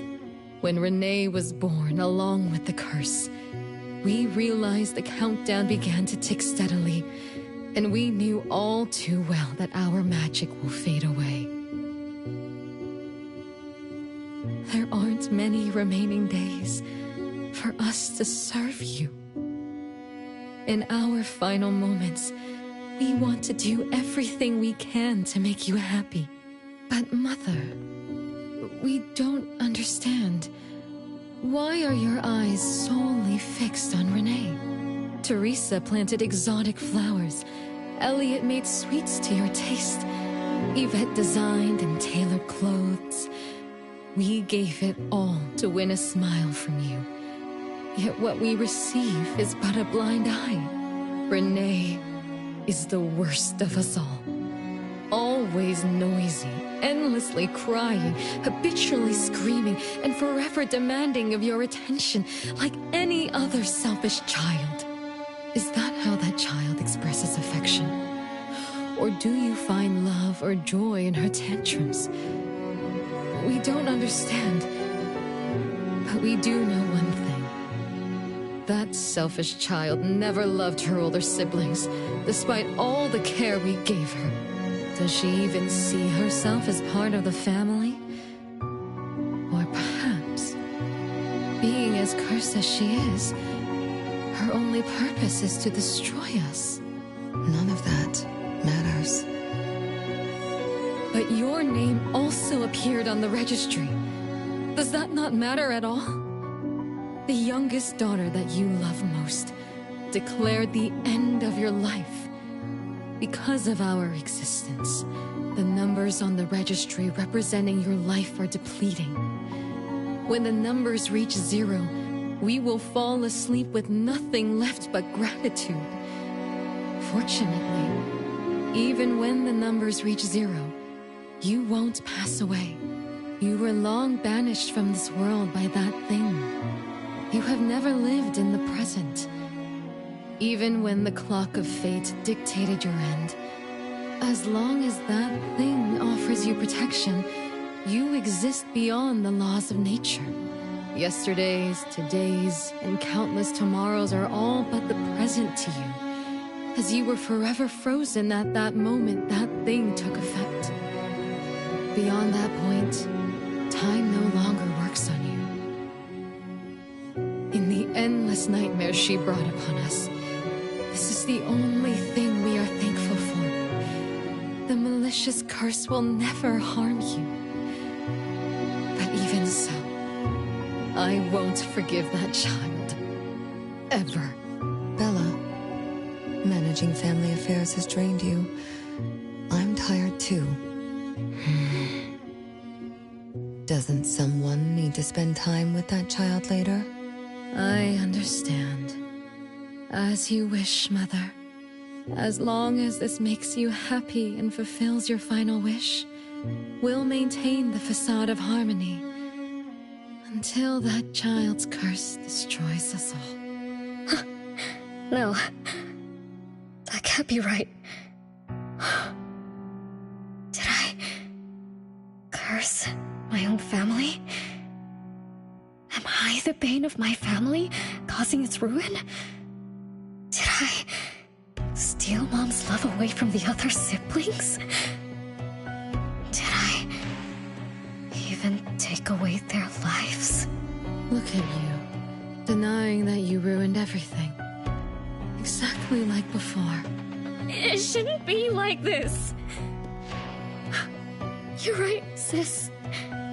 But why me? I love you all from the bottom of my heart. Do you all hate me? If that's true, why were you waiting under the tree to catch me?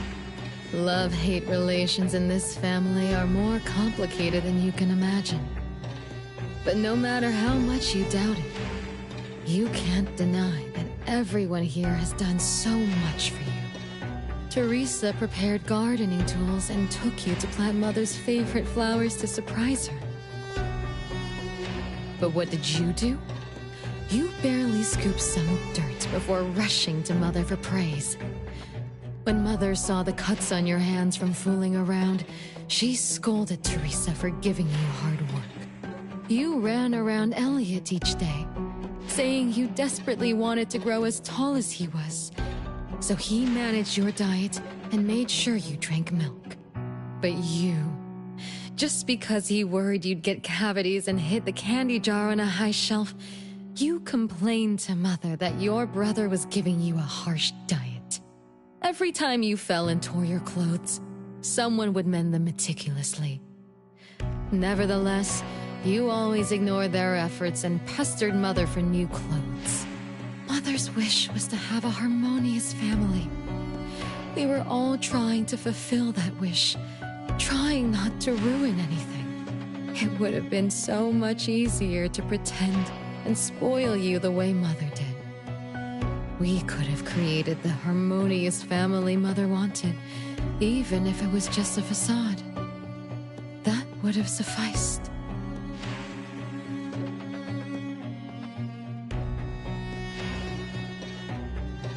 But we couldn't. Even after all your mistakes, we couldn't help but love you like real family. You were our most precious little girl. However, in the face of death, in the face of the curse you brought upon us, even the most sincere love wears out. From the moment you were born, we've been shrouded in the shadow of your curse. The most unforgivable thing is, Mother, she who brought us into the world, was the one to pay the ultimate price.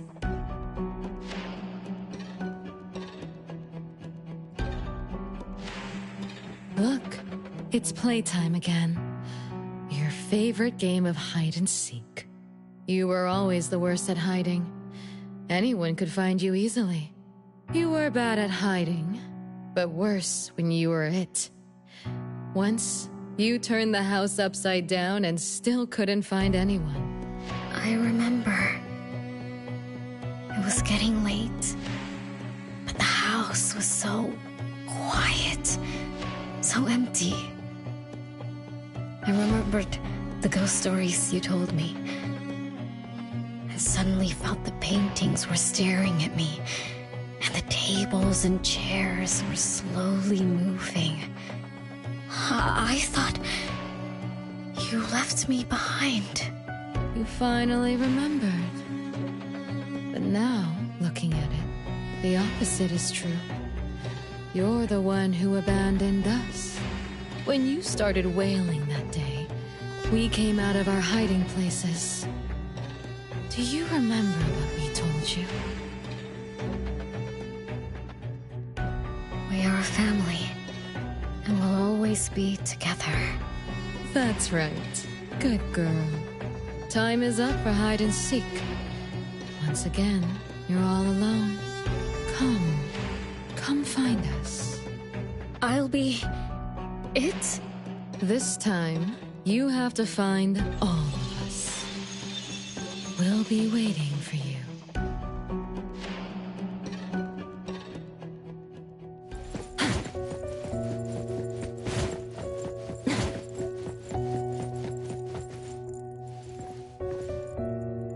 It's a gift from Mom to all of us. I have one too. Though I carry it all the time, I've forgotten where it came from and what it means. Oh, it's so good to be back. I found you. I finally found you. My most important family. Huh? Red letters? It's strange. Mom doesn't like red. Why would something like this be on her clothes? I'm still bothered by those red letters. Aren't they the first letters of names? If they are names, they do match with the voices we heard earlier.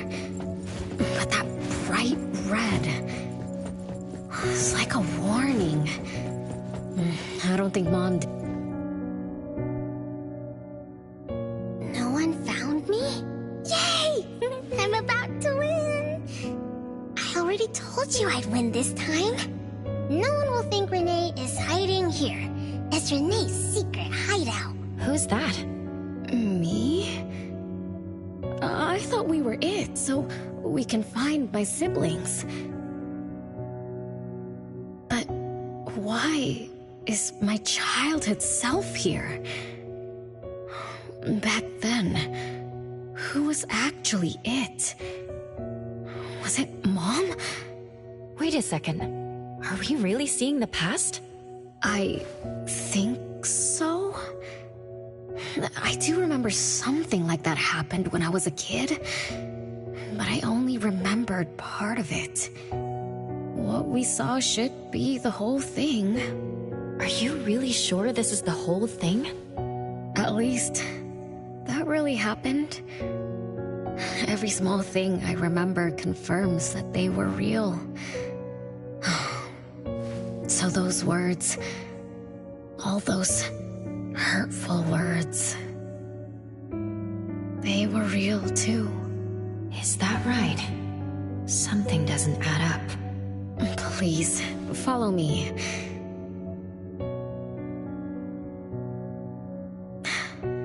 That's my hideout.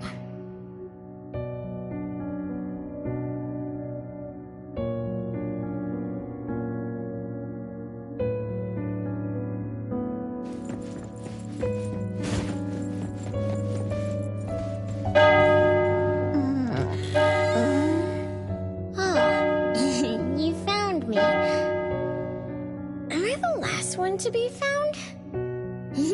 That means I almost won, right?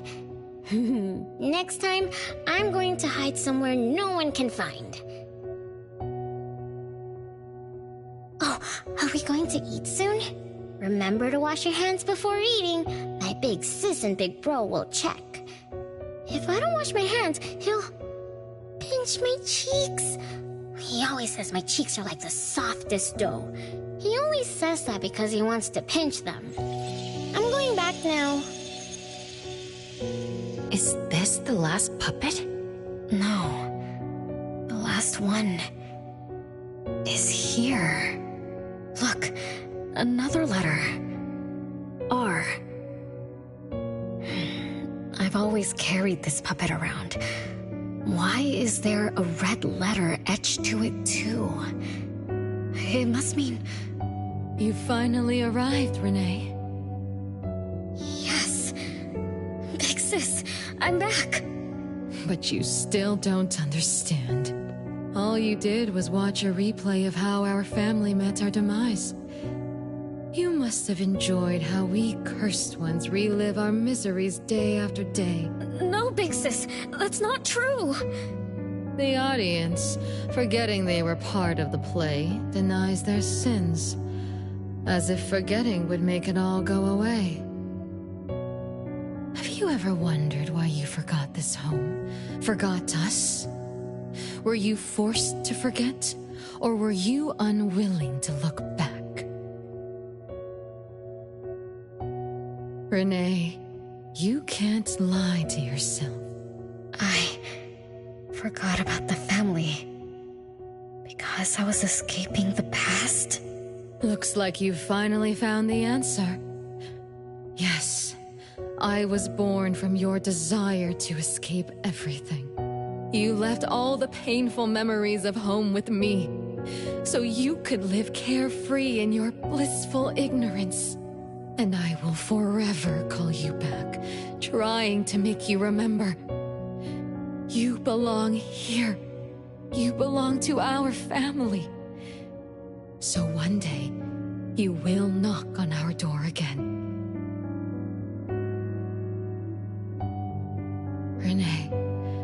Renee, what feelings do you carry as you come home? Now that you remember what happened when we were children, now that you know of the curse you cast upon us, are you shaken? Do you even feel the slightest bit of guilt? You won't. You've always been selfish, greedy, and reckless. You betrayed the very purpose we were born to follow.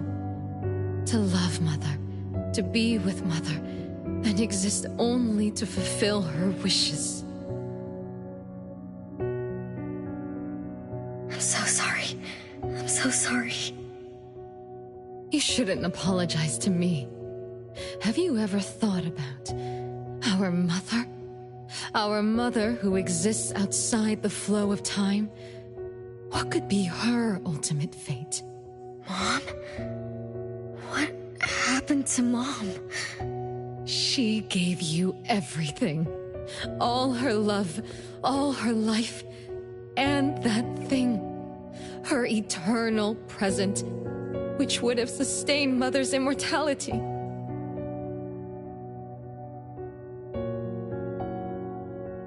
Wait a minute. Big Sis, don't leave! The clock still turns backward.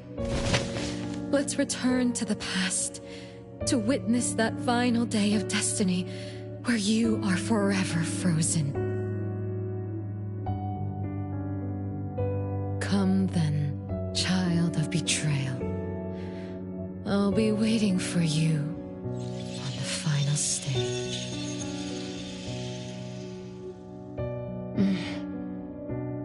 Yes. I betrayed this family. I lived in a daze. Left my family behind. Just to forget my own sins and escape from my endless guilt. That sin. An unforgivable betrayal. I lived for so long, without purpose. Until today. Renee? Look.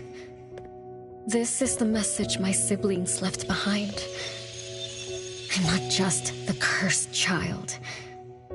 I also betrayed this home. Betrayed everyone. Betrayed Mom. But my family is still calling out to me.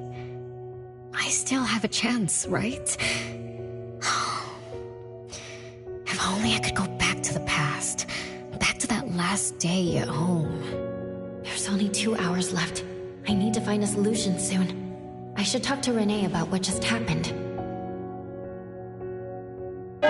7 o'clock. Time for dinner. Renee, wait. Where are you going to?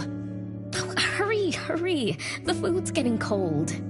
Food getting cold? I can't keep Mom waiting for too long. I can't make her sad. Renee? That is not allowed. Absolutely not. I can't get to Renee. She's completely lost in the past. Let me organize the clues I've gathered so far. Could the curse in this family be the rule-based anomaly that attacks Renee every night? After all, Renee and her siblings likely aren't entities that abide by the laws of nature. It does make sense to be targeted for that reason.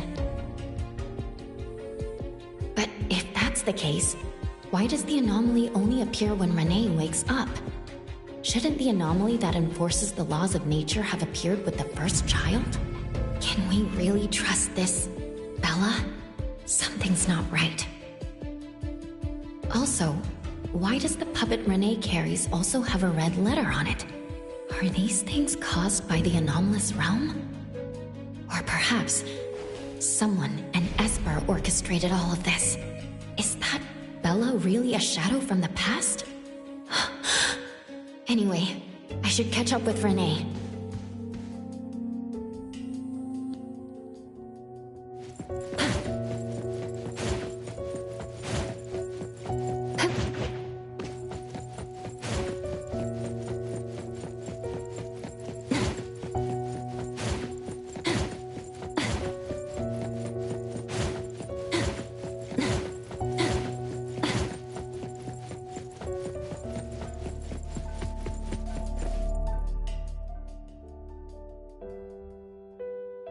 What's wrong, Renee? You haven't eaten much. Big Bro's cooking is great. I'm just not hungry. The Mighty King looks tired. He's not moving at all. Won't even sing anymore. Your little cricket? Yeah, my favorite one. Did the Mighty King die? He was still wiggling his whiskers around confidently yesterday. Or maybe he's just in a bad mood, like me. I don't know. In my garden, the cherry tree sprouts green buds. while my little Renee blooms with laughter. Each day, withered leaves drift down, returning to soil, resting peacefully with insects that will never sing again. Such is life, a circle without end. Don't be sad. You'll catch new crickets with shinier shells and better songs. But I want to play with the Mighty King. He's been with me for a long, long time. Is there anything after death? Will we die too? I know. It's a world where you're all alone. No mommy, no big brothers or sisters. Just a world that's always dark. That sounds scary. I don't wanna... Scary? You're funny, Renee. Can't move, can't hear, can't see. That's no different from when we were sleeping in our wooden boxes. Dying isn't that big of a deal. Being alive is much better. I want to be with Mom and everyone forever. Appraiser, you're here. Wasn't I mature back then? My time with my family was running out. Mom had to witness my siblings enter the final countdown. Yet she still had to answer questions like that. Mom, who loved us deeply, must have been terrified of losing us, too. Appraiser, could we go see her? I just need to see her a bit more.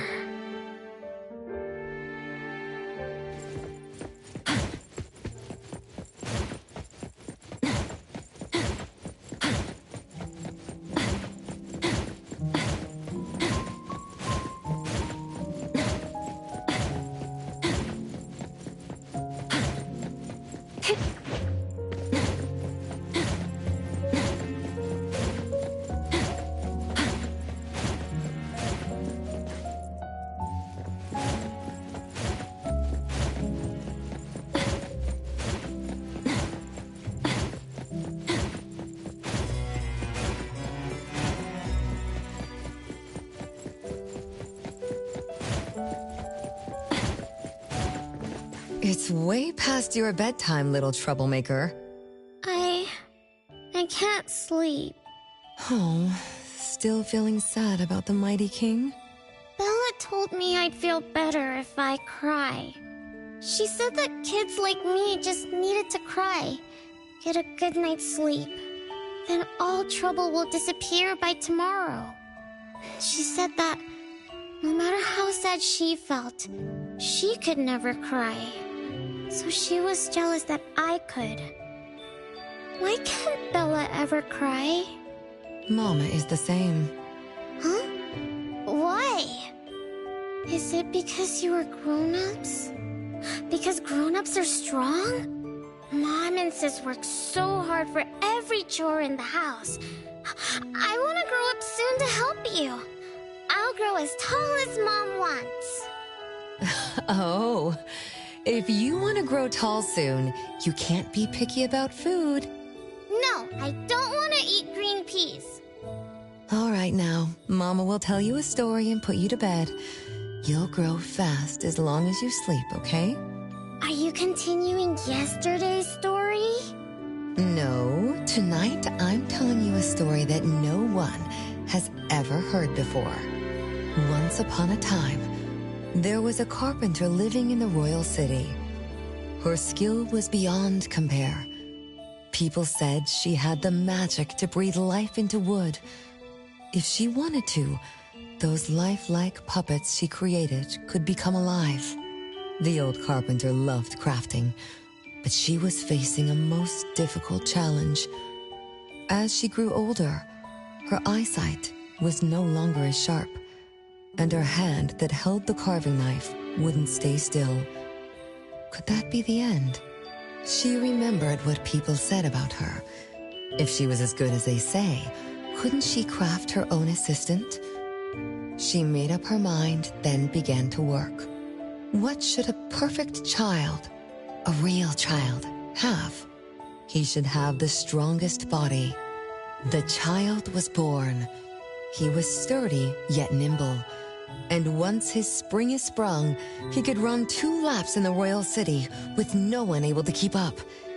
Everyone congratulated the old carpenter, but she shook her head and said, "No, this isn't a real child. What should a perfect child, a real child, have?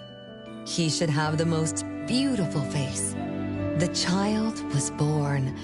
His beauty caught everyone's eyes. The king invited him to dance at the palace for foreign guests. Everyone congratulated the old carpenter, but she shook her head and said, "No, this isn't a real child. What should a perfect child, a real child, have?" More puppets were born from the old carpenter's hands. An entertainer who could make children burst into laughter. A grand magician with unpredictable tricks. But no, she shook her head and said, "No, these aren't real children." One night, the old carpenter sat at her workbench, designing the blueprints for her next child. All the puppets quietly stood by her. Suddenly she shivered. The window wasn't closed shut. The howling wind swept away all the warmth from the room. The old carpenter stood up to shut the window, then went to the fireplace for warmth. For a moment, she had an idea she didn't fully understand. Perhaps the dancing candlelight added some warmth to the puppets' faces. She realized that puppets get cold too. The old carpenter took off her scarf and picked up the blanket from her lap. She made sure all the puppets were snug and warm, then went back to her table. Her pencil swooshed around as she began sketching. Soon, a puppet took shape on the paper. She picked up her knife and began carving on the most ordinary piece of wood. Soon enough, a new puppet was sitting on her workbench. There was nothing special about it, but the old carpenter let out a satisfied sigh, as if she completed a masterpiece. She leaned down to kiss the puppet's forehead gently, just like an ordinary goodnight kiss from a mother. Then did the same to the other ones. After that, the old carpenter went to bed and slept peacefully. The next morning, she woke up with someone kissing her forehead. She opened her eyes to find a child, a real child, smiling at her. Whoa. Why did the last puppet turn into a real child? What magic did the old carpenter use? What do you think? I understand. A little. But also don't get it at all. Is that so? It's okay. Oh, it's getting late. Good kids should be sleeping now. Mom, I'm scared. I don't want to sleep alone. I'm worried that if I do, I won't see you and my siblings after I wake up. Isn't it better to be alive? You really are different from your siblings. Being alive is good.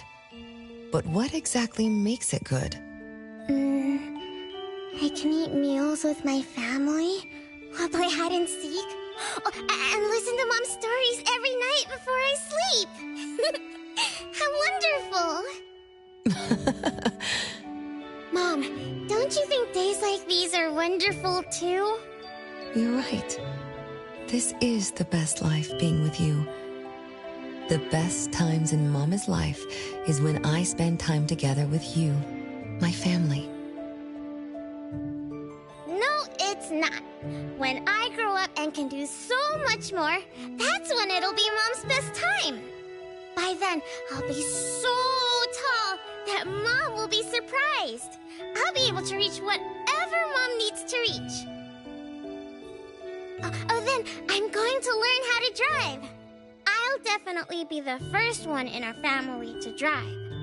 Once I learn, I'll take our whole family on picnics. When I grow up, I also want to... Mom.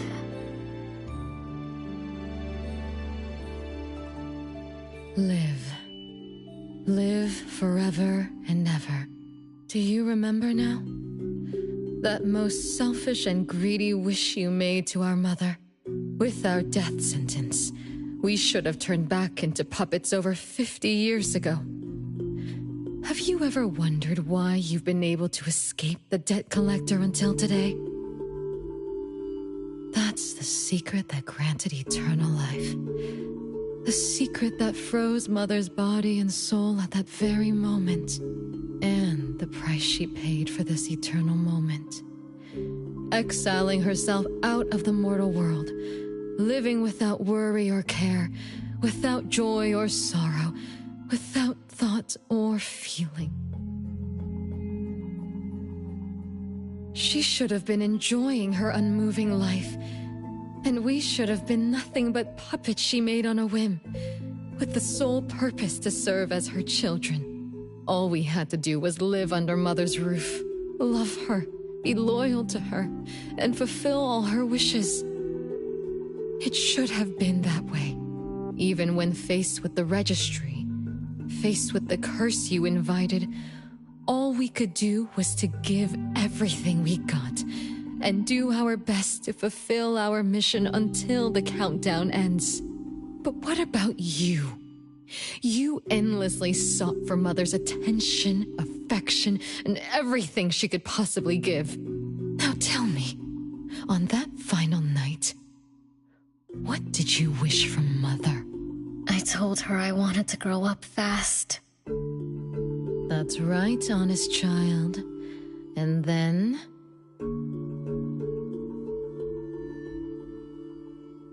So, Mom gave it to me.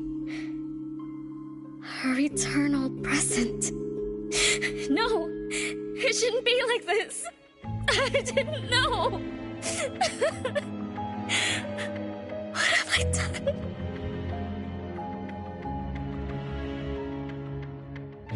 Renee, it's not like that! Yes, the eternal present that should have protected Mother is now in your eyes.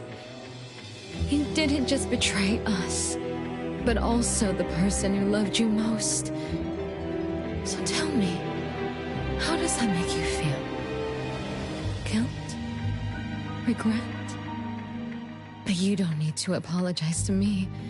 We'll forgive you, and Mother will still love you. You're still our adorable little one, our innocent troublemaker. Forgive me?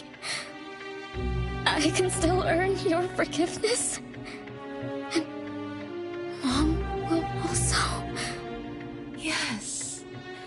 As long as you give up the eternal present, cleanse yourself of your greed for life, we will forgive you for the sins you committed. Come, Renee, my sister. Come to us. We're all waiting on the other side to reunite with you, never to be separated again.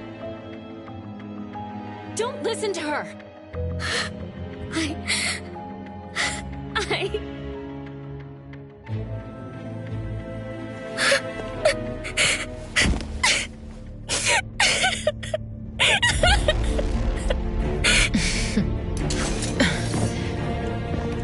Who exactly are you?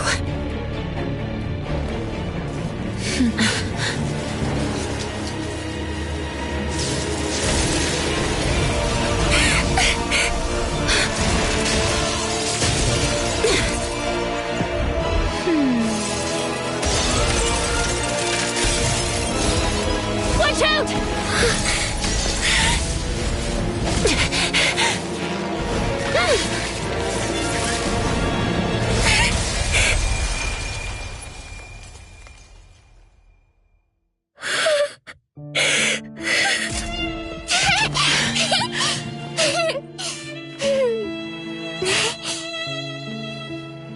Remember to get to bed early and eat your veggies. My little petal needs to grow up healthy and happy. Don't forget Mama after you grow up, okay? What is life?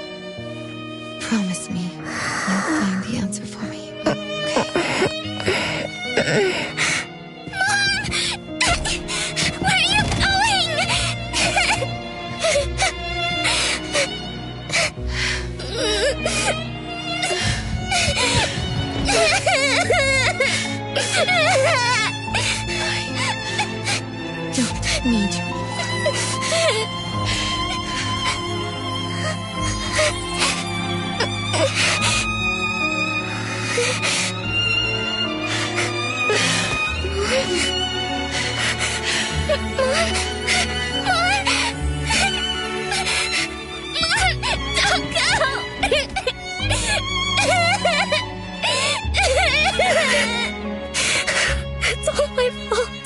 It's all because of me, that mom. No, I don't want this. See? Now I can live forever. I don't need you anymore!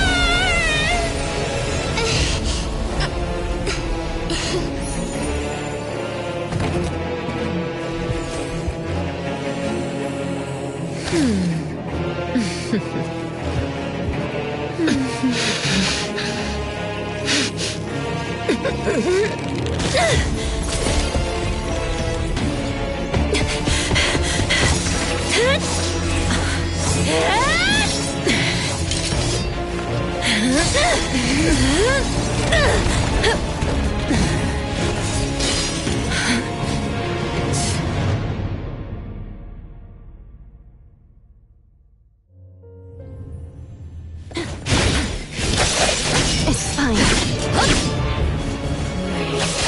Hatred, resentment, what fierce emotion, as if engulfed in flames.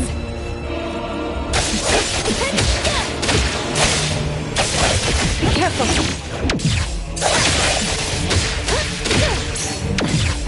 Feeling good.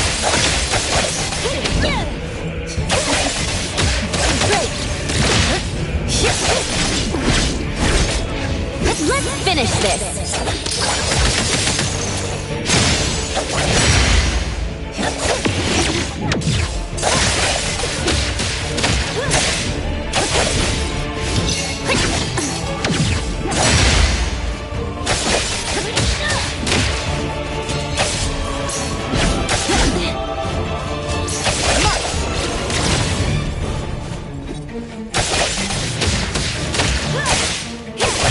It's fine.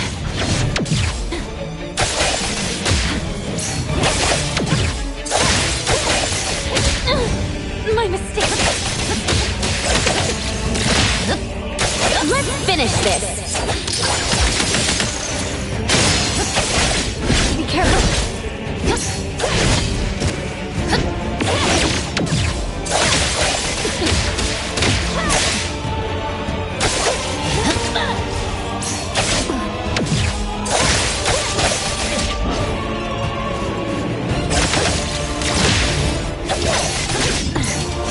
Not too difficult.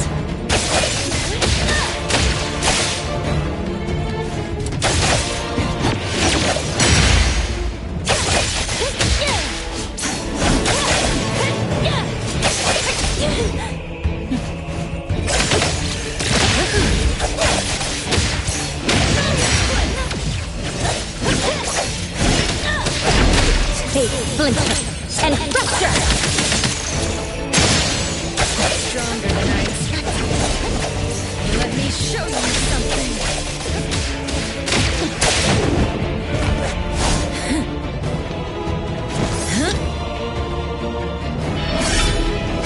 You're just a plaything in this illusory realm.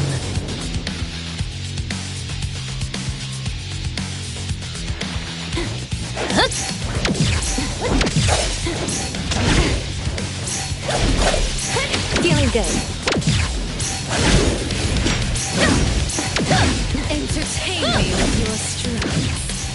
Once fine. I'm born, I'll bury you in this scarlet florence.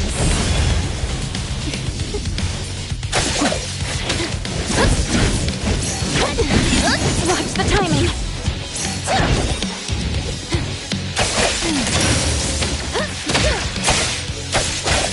Great.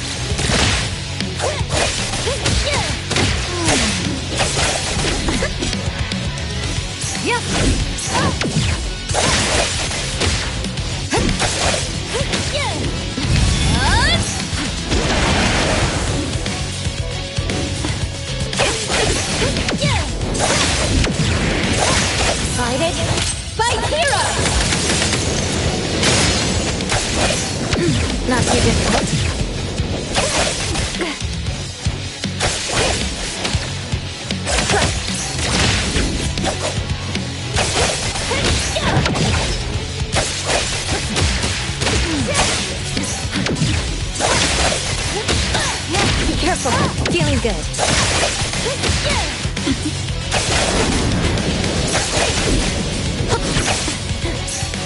Fine.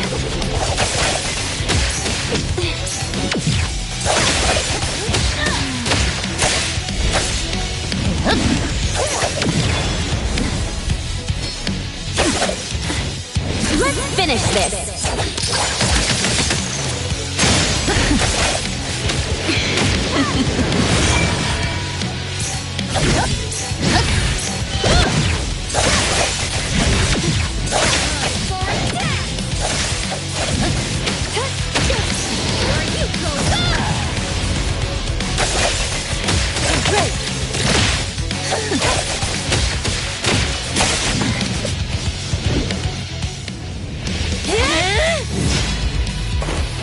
You. I won't let you do this! Such arrogance!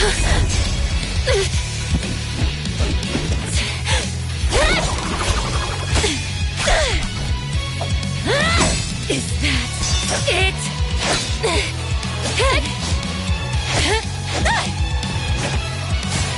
Come again! As you wish! Interesting. Unfortunately, This is the end! cower before me!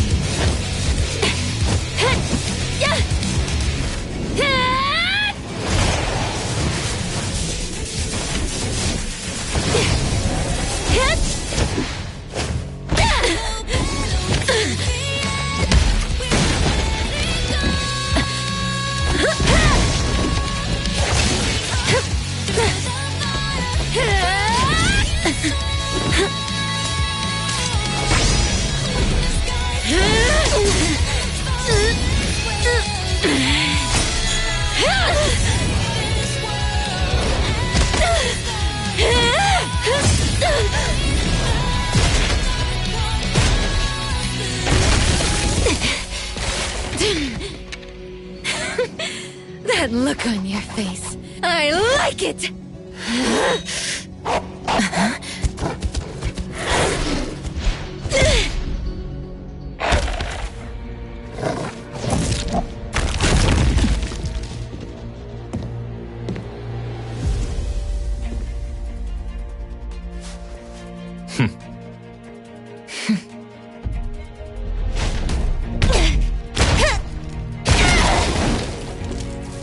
So you're the one behind all this! It's you. All at once? Tick-tock, tick-tock. Aren't you running out of time?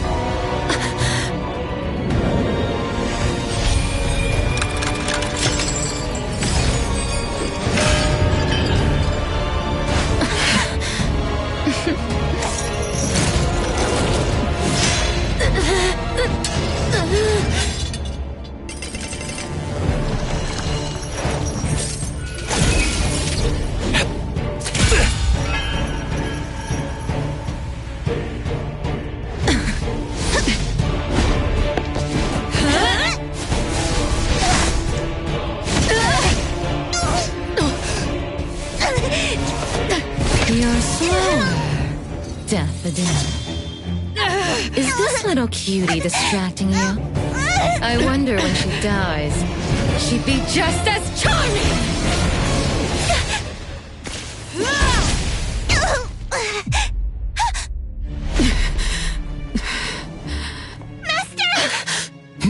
How nostalgic, sister.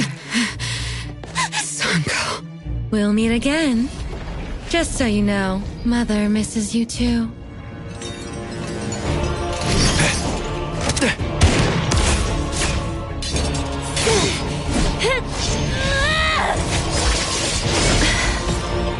Daffodil! I'm fine.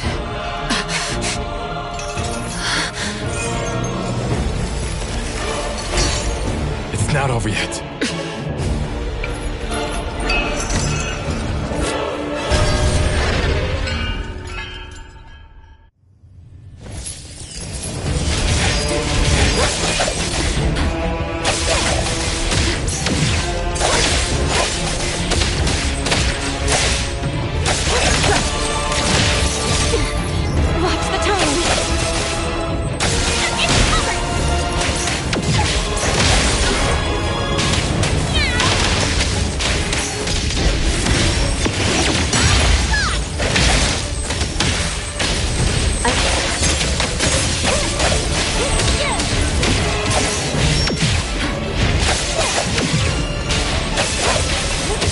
Fate splinter and fracture!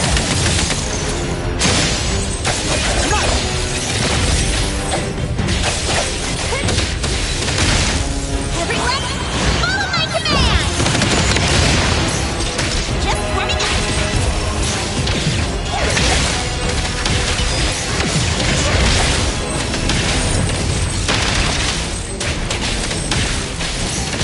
Think you can challenge me?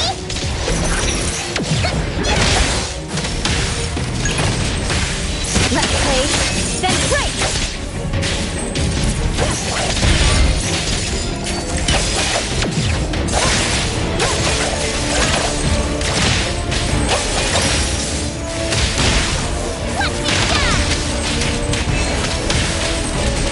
Thunderbolt, it's our turn!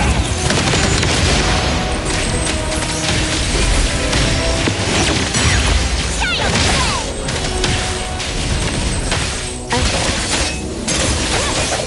Guided by heroes!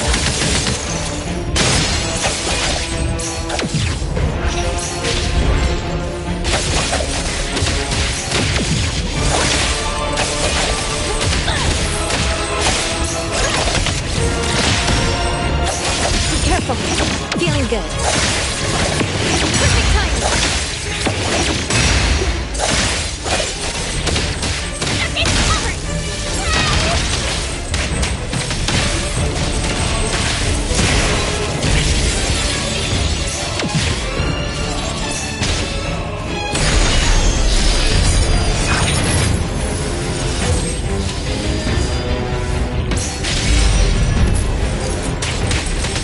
Everyone, follow my command!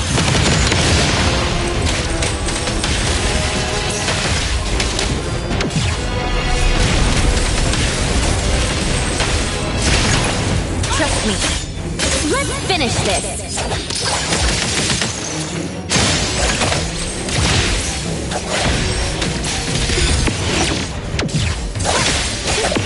Now's the time.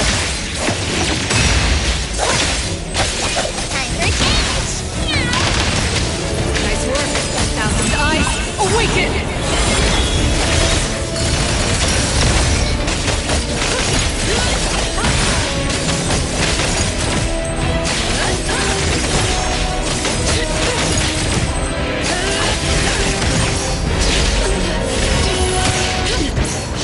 Just a scratch. Your moves are slaughtered.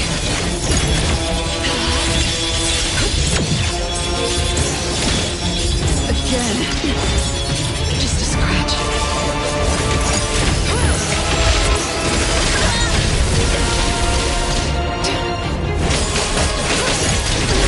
Stay sharp. No mercy.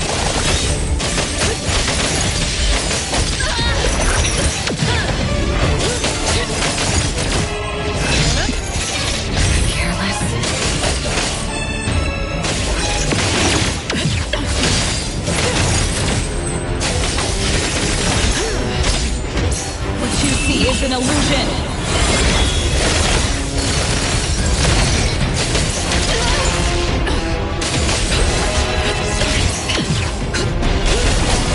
I will see through the net. Fate splinter and fracture!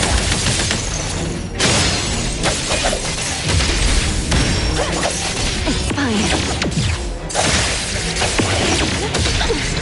What's the perfect timing?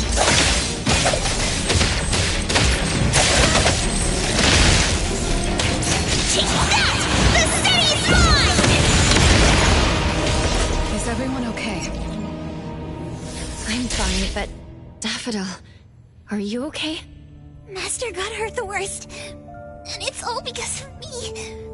I'm fine, really. It's good that you're okay. Renee's unharmed too. Just dizzy from breaking free of the anomaly spell. Unfortunately, Zanko got away.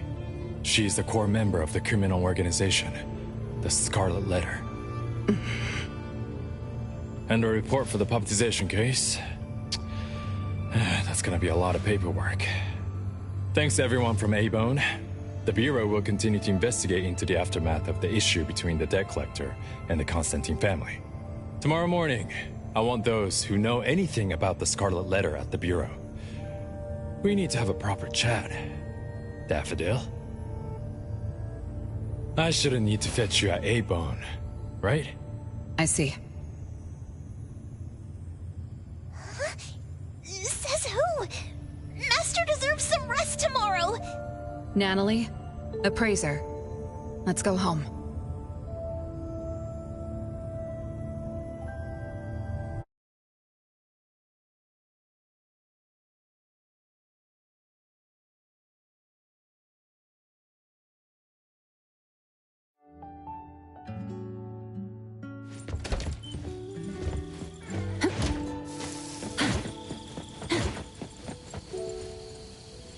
How are your wounds? You should rest earlier tonight. It'll be fine soon. And how are you? Are you okay? Her Esper ability can affect people's minds through auditory and visual hallucinations. I see. So all the stuff Renee and I saw were illusions layered on top of the debt collector's anomalous realm. Or rather, an illusory world tailor-made to her understanding of Renee, after thoroughly excavating Renee's thoughts and feelings. In other words, Zanko used her Esper ability to alter the family's history, making Renee believe she was responsible for her family's deaths, leading her to voluntarily give up her eternal present. The eternal present probably requires the owner's verbal consent before it can detach itself. An anomaly that can grant its host immortality must be incredibly rare. The Scarlet Letter has acquired more than one rare anomaly. The incident at the Abisu auction was also their doing. With these reckless hits, it's like the Scarlet Letter is announcing their arrival at Hetero. This is just what their leader, Madame T, will do to demonstrate her superiority. Madame T? Is she the mother Zanko spoke of? When she said, "Mother misses you too," could it be... I should have killed her back then. So Zanko used Scarlet Letters to spell betrayer. She could be considered my adoptive mother. I don't deny that she gave me the first home I knew of. It's true. I was once a member of the Scarlet Letter. No wonder Chaos spoke like that. He must have known that Daffodil was a member of the Scarlet Letter, the criminal organization he's pursuing. So Zanko went through all this trouble just to get the Bureau's attention? Hey, what matters now is that you're Daffodil from the A-Bone antique shop. Thank you. You're a good person. It's getting late. Good night, Appraiser.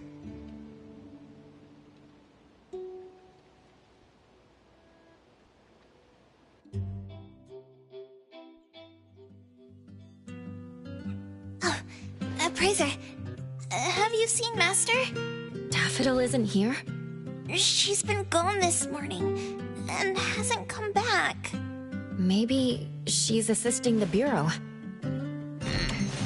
For that long? We're here, the A-Bone Antique Shop. Appraiser, Natalie, good morning. Renee! How are you feeling? And this is... This is Linko from ETD6. Oh, so Chaos is handing Renee over to ETD6 to take care of. Hello there. Take care of? We were just going in the same direction. Linko also has something to do at A-Bone, so I gave her a ride when we left the Bureau. Linko, you have some business here? Mm-hmm. I do have stuff to do. What are you up to? Business is already booming this early in the morning. How wonderful. What was I here for again? Tisk, you dummy! Don't tell me you forgot what you were supposed to deliver! Oh, right. The delivery. Thank you, Xiaojun. Whoa! this? I'm an evil spirit that can devour souls! If you dare disrespect me! Xiaozhen is my pet. Huh? I can control your body and eat wasabi if I want to, you know! Not hungry now. Linko, who are you looking for? I'm looking for... Found her. Another new face? Just joined ETD? Yes, the director told me to give you this. Oh my. I told them a simple bank transfer would be fine, but they went ahead and sent someone over. Fresh bills are always so nice to look at, though. I have delivered payment to the A-Bone Antique Shop. Assignment complete. Director Alfard told me that the BAC will cover my commission fees, so that's what she meant. But I still wanted to stop by and thank you in person. Thank you, Appraiser, Natalie, and... Daffodil's not here? Please send her my gratitude. Thanks to all of your help. I learned a lot in the past few days. I went through an amazing adventure. It was wonderful. But we couldn't stop Zango from taking the eternal present. Lady Dolores left that for you, right? Must be something important. Yes, Mom gave it to me. It's a precious treasure that protects me from the debt collector. It froze my life on the day the countdown ended. My time stopped flowing, and I was forever living in the moments between death's arrival. I was tossed outside the flow of time and taken away from this world, where the years still pass and the seasons still change. For me, the eternal present negated the meaning of time. I gradually lost touch with my past and became unaware of everything happening around me. Every little thing in life that becomes precious because of the flow of time. In the end, I forgot what Mom and my siblings expected of me. I forgot why I was born and why I even existed. Until now. Was that really living? That was the secret, or rather, curse, of the eternal life Mom and I possessed. Mom was also affected. She found life dreadfully boring, so she hoped that our companionship would ease her eternal loneliness. It might have been fortunate for me to lose the eternal present, but honestly, I gained so much more. Most importantly, you helped me remember things from the past, and I finally found myself. That feels so great. I suppose I went through a rebirth, right? I'm so happy for you, Renee. What about the debt collector? Don't worry, I have a solution. Well, in addition, to make the most of this precious rebirth, I've decided to travel around the world. I'll probably leave Hethero for a very, very long time. So for each and every day ahead, I wish you good morning, good afternoon, and good evening.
What's the matter, Tagido?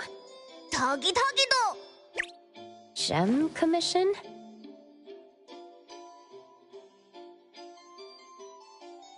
Debunk the urban legend of the Tomato Devil. Tomato Devil? The reward is... a gem? Tagi!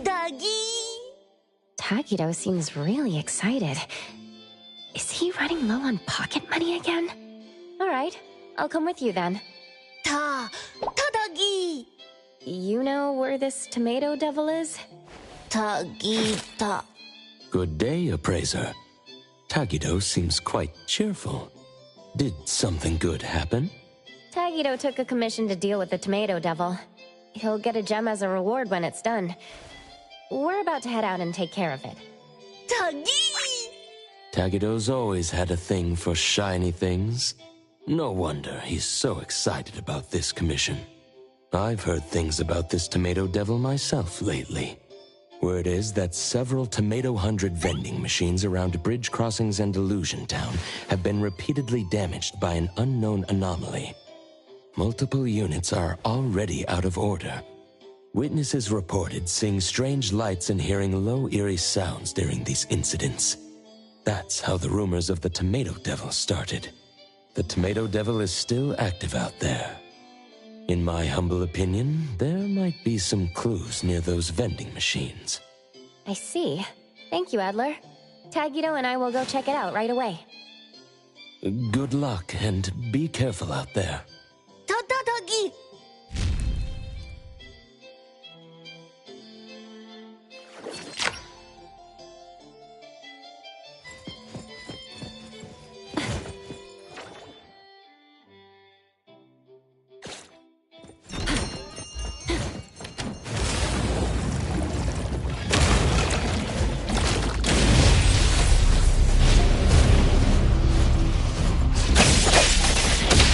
Let's finish this!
Tagido, this vending machine seems untouched. The Tomato Devil probably hasn't been here yet. Tagi!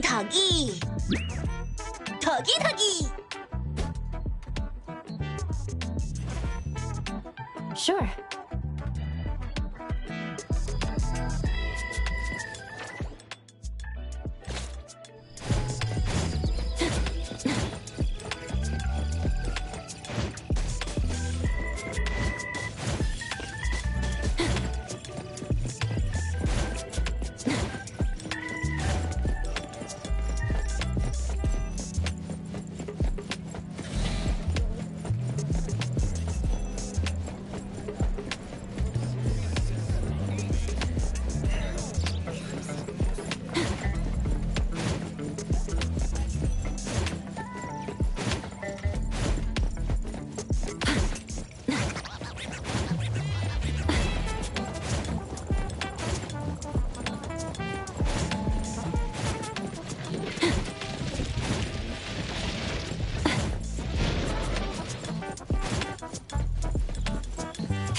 The Tomato Devil is a person? Huh? How can that be? I thought it was an anomaly. Haven't you heard? Word is they're BAC.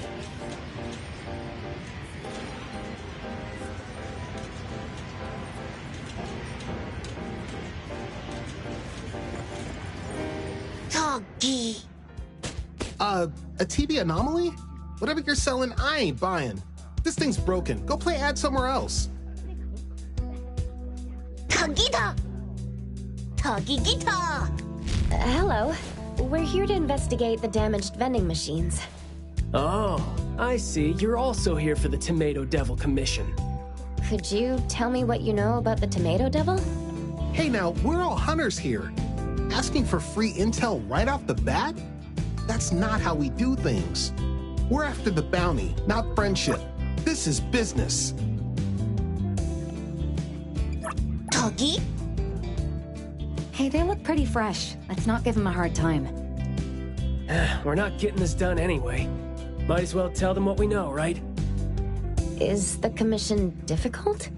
Tuggy? There are many rumors about the Tomato Devil.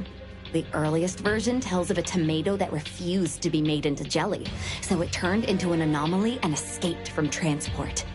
Ever since that day, on dark nights, an evil tomato with a red maw would roll along the road, swallowing up any passersby in one gulp.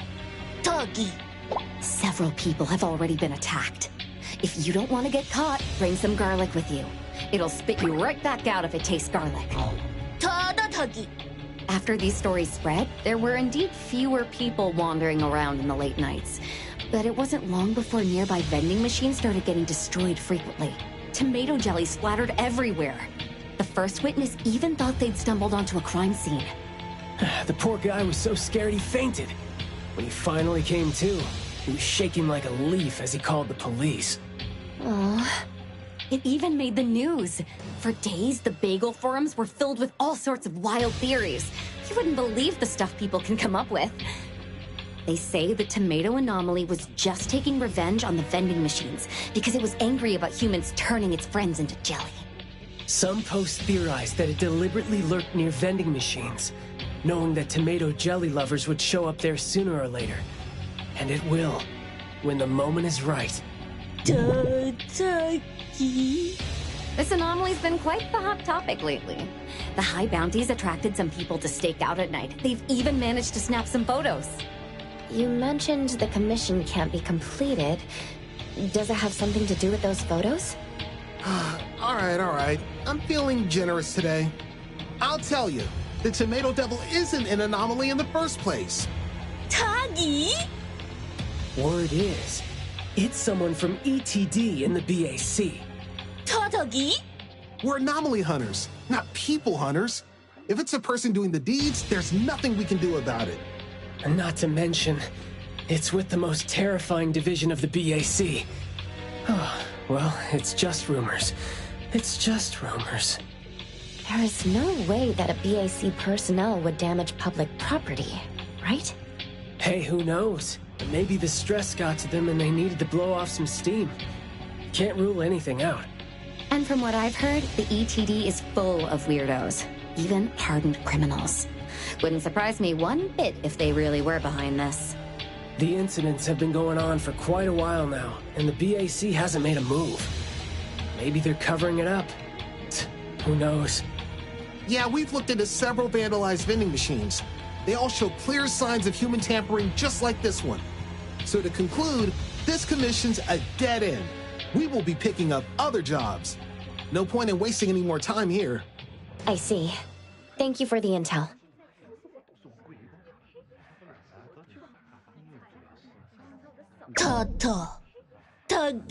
Tuggy. Come on, Tagido. Let's check out the other vending machines. No point in defeating yourself to rumors. Besides, I can still sense traces of anomaly energy lingering around the vandalized vending machine. Tuggy!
Tagido.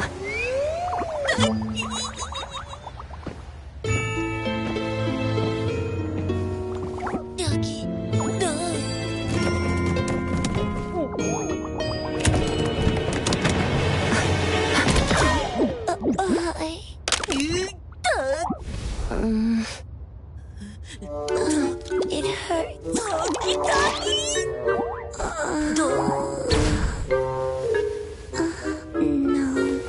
not time yet.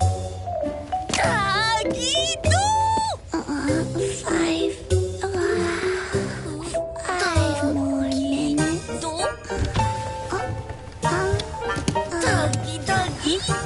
TV talking. Lacrimosa Senpai! Lacrimosa Senpai! Lacrimosa Senpai, where are you? Is that Mint?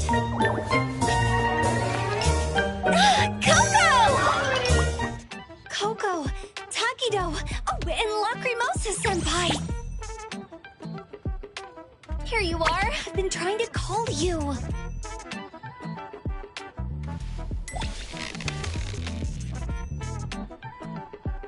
Mint. You know Lacrimosa Senpai? Why am I not invited? Tagi? Tagido and I were investigating a commission here when we ran into her. You called her Senpai, so she's your colleague at BAC? That's right. Senpai is from ETD4, one of the very best. So she works with Captain Baitong and Lieutenant Skia.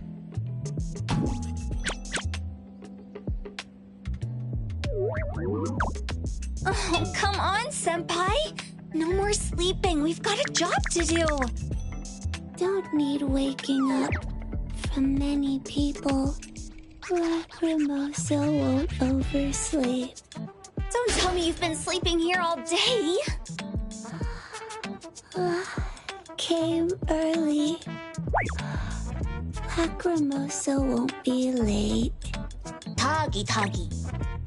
It really can't be helped, can it? All right. Light up now. Let me do a proper introduction. These are my friends from Hankaku Street. Coco, A-Bone's appraiser. And this is Tagido, A-Bone's restorer. Hello. Kido! Hi, appraiser. And hello, television. Tagido! Otter TV. Sleepy. Senpai, even if you didn't oversleep, now's not the time for a nap. We need to do something about this tomato devil. Tomato Devil? Are you on the case too, Mint? Oh, so that's the commission you two took on? Ta-da-da! Yes, Tagido took the commission. Are you two here for the Tomato Devil too? We are indeed here for the incident, but it's not an official assignment from the BAC. Tagido. Just thinking about it gives me a headache. Hey, I spotted a Blizzy truck at the intersection earlier. How about we grab some while we talk? Ice cream. Doggy? Let's go.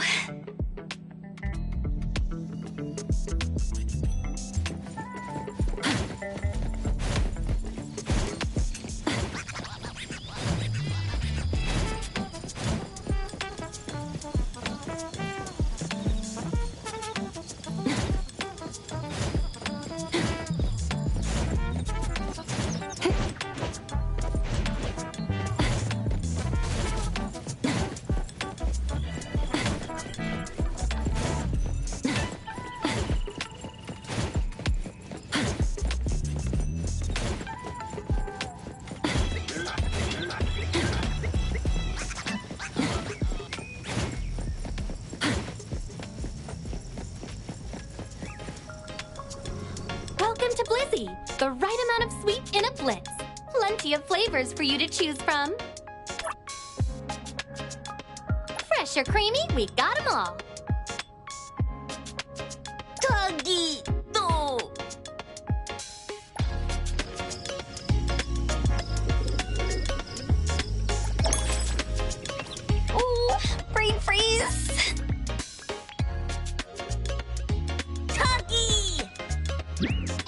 Agido, you're eating too fast. Go get a stomachache. Doggy.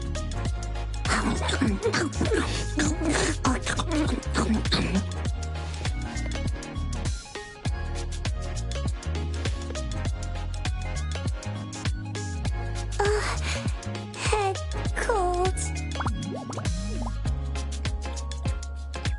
Getting brain freeze isn't exactly the highlight of eating ice cream. Oh, Coco, look! Another hate post against Senpai. How could they do this? ETD exposed. Lacrimosa, the tomato devil. Arrogant, egotistic, and destructive? I've heard similar rumors during our investigation. Doggy! Lacrimosa can't understand. No way! Senpai would never be like that!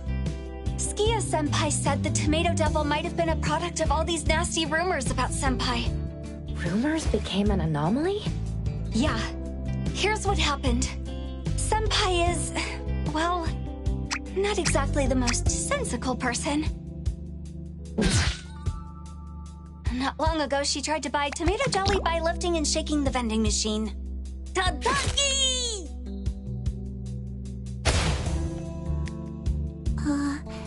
Is that not the way?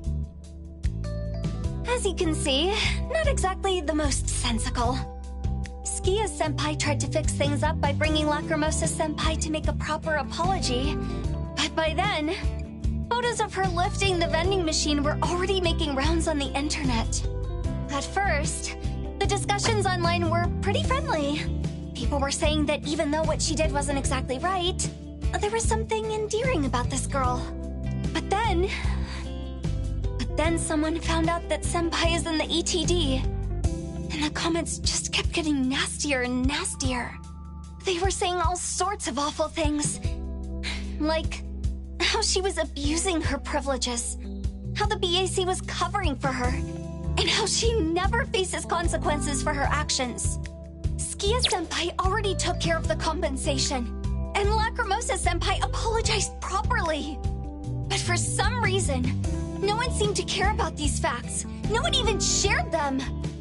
What's even worse is that people started making up completely baseless accusations against her. And can you believe it? People on Bagel just ate it all up. Oh, don't get me started. So that's how it happened. The hate against Lacrimosa spreading across social media. It created an anomaly. Yeah. That's exactly what I was trying to say. That's pretty much how it works. Isn't it totally bizarre? The anomaly even started looking just like Senpai. And because everyone's main impression of Senpai had been set in stone as the girl who loves destroying Tomato 100 vending machines, the anomaly totally went along with those rumors and started wreaking havoc everywhere. Ugh, this just made everything so much worse. Hence the recent rumors that Lacrimosa is the tomato devil. Wow, Coco. You catch on quick. Questions about meme anomalies always give me such a headache during exams. Like, how does a post getting shared around just create an anomaly out of nowhere? It's so weird. How can that even happen? Lacrimosa, don't get it either. Doggy. And then these past few days, something terrible happened. Someone got super mad at Senpai after seeing the posts on Bagel. Obsessive, even. They risked their lives sneaking near fights just so they could have picture evidence of Senpai destroying public property. For public safety, the higher-ups had to put Senpai on temporary leave. I see. But why? This is obviously affecting the operative's ability to carry out missions effectively, and they're not doing anything about it? That's what I thought. But the experts at the Bureau said that when rumors are spreading hot, the best solution is to, What was it? Minimization? Basically just let things blow over. Mini.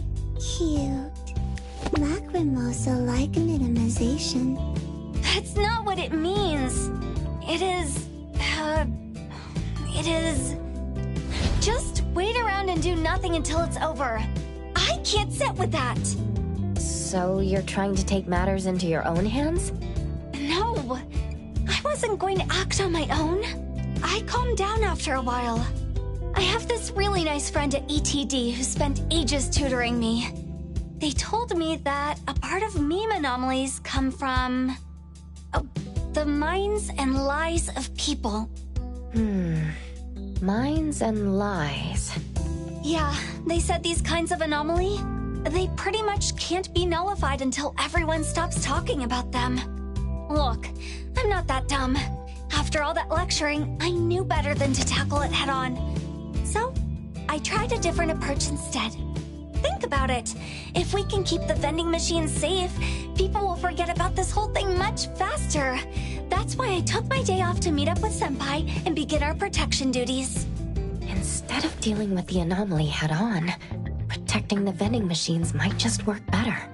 After all, her daily life has been greatly affected since the incident. She risks worsening the rumors just to buy her favorite jelly. That can't continue. Vending machine broken. No tomato jelly. Starving.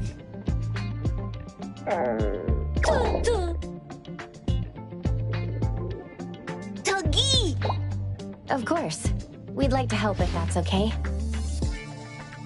Oh, Tuggy-Do, Coco, you guys are the best. Thank you so much. With you guys, we will put the Tomato Devil to a stop. Tomato jelly for Lacrimosa Senpai. All right, what's our plan? Let's head back and keep watch at that vending machine.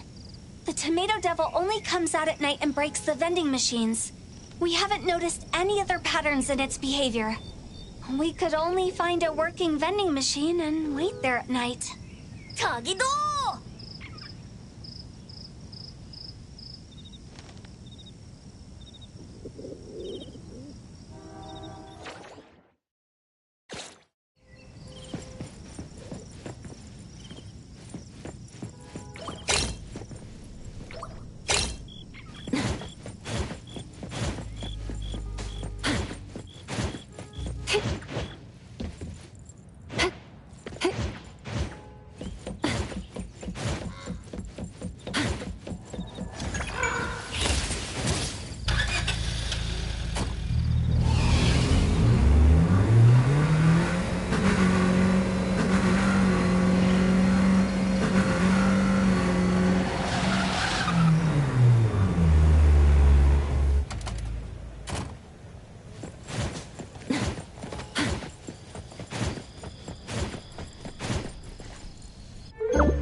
Tuggy-Do. Quiet as a mouse. Quiet.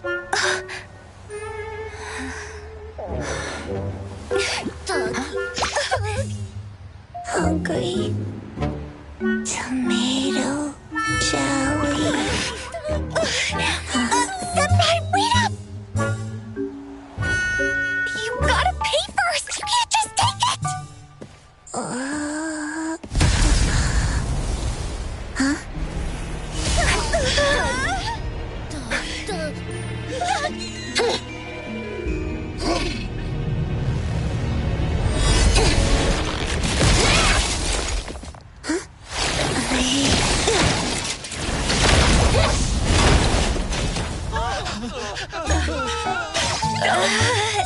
Senpai tends to have these little accidents sometimes. Lacrimosa didn't mean to. I kind of get why the public misunderstood now. We'll pay. We'll pay for everything later, I promise.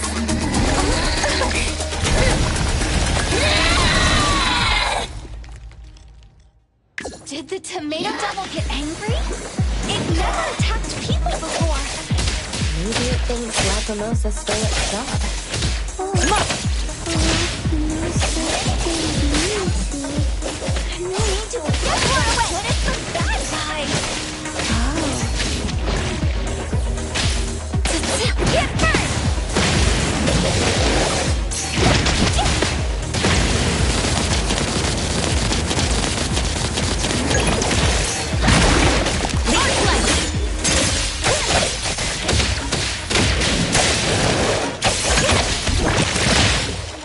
Let's finish this!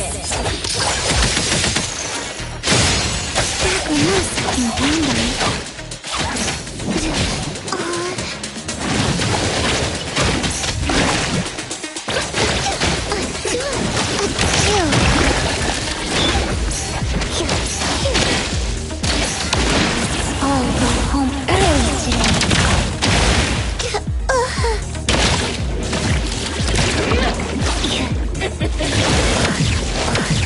Lacrimosa,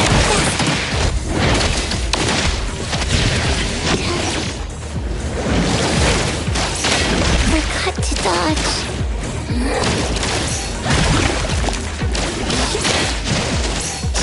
Go.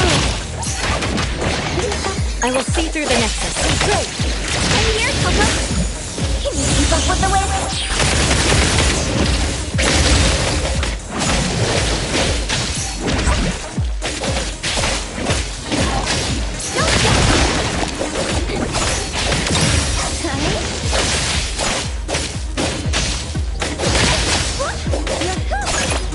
Leap phase, then break! Take splinter and fracture!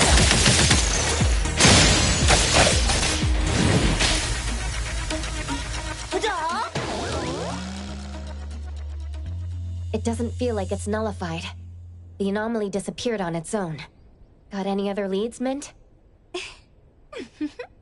I was thinking, even if we can't nullify it, we could knock it out. And when it wakes up, knock it out again. Just physically contain it for a while until the rumors die down. And it just ran away like a coward. That's so cheap. As expected of Mint's way of thinking, she's still all about taking forceful measures against the anomaly, going head-on against it. Quick, take some pictures. See that vending machine? Yeah. Let me get some close-ups of that ETD weirdo, too. She'll be our ticket to those sweet views tomorrow. Hey, why don't you walk up to her and make it look like she's about to assault you? I don't know about this. What if... What if? Then we're gonna be famous. Just go! All right, fine. Just make sure you save me. We want assault footage, not murder footage, starring me. Yeah, whatever. Go!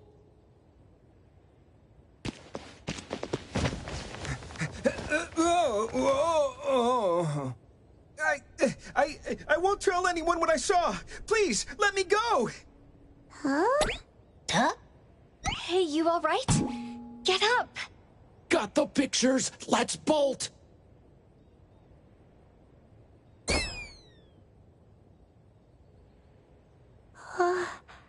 They're gone. Tagido, search online for new posts about Lacrimosa. Tagi! ETD member, gone mad, attacking innocent people? Attack people? How could they do this? It's those two guys. Too much. They need to be physically contained.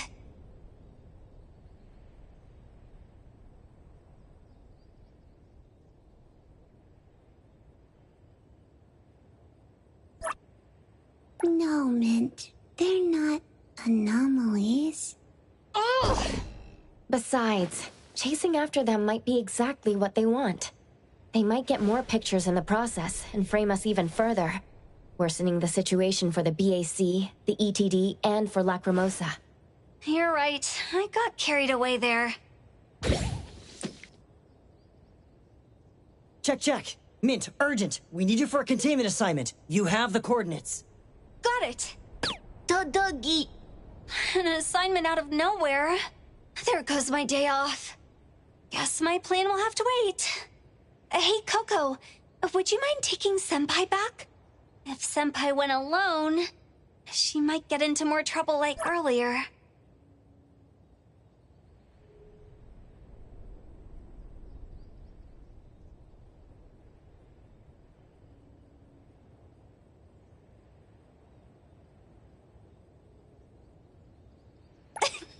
Thanks, Coco. You're the best. Stay safe, Mint. I'll do my best. See you all! Let's go. We'll take Lacrimosa back. 저기도! 저기도! 저기도!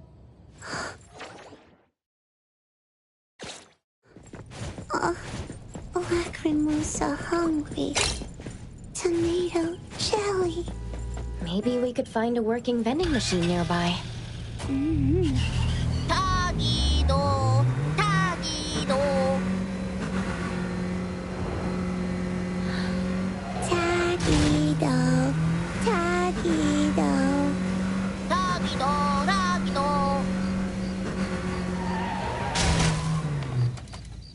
Tagido. Tagido.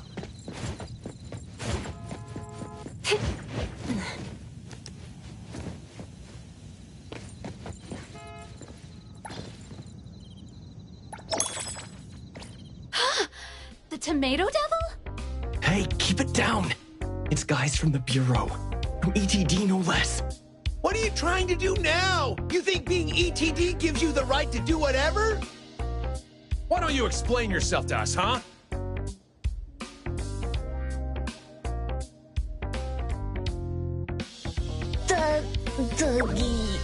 Defending ourselves here might just make things worse.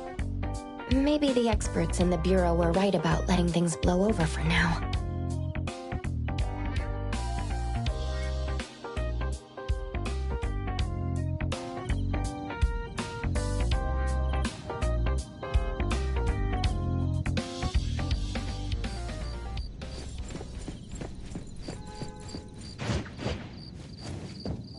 The wind's just right.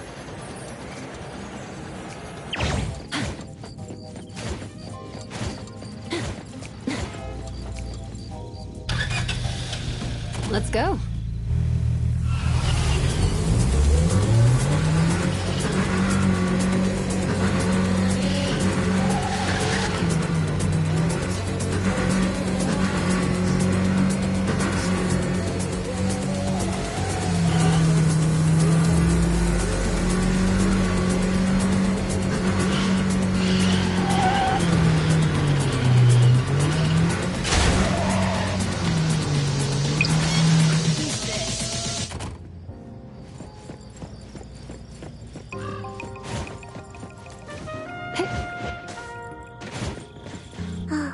Here.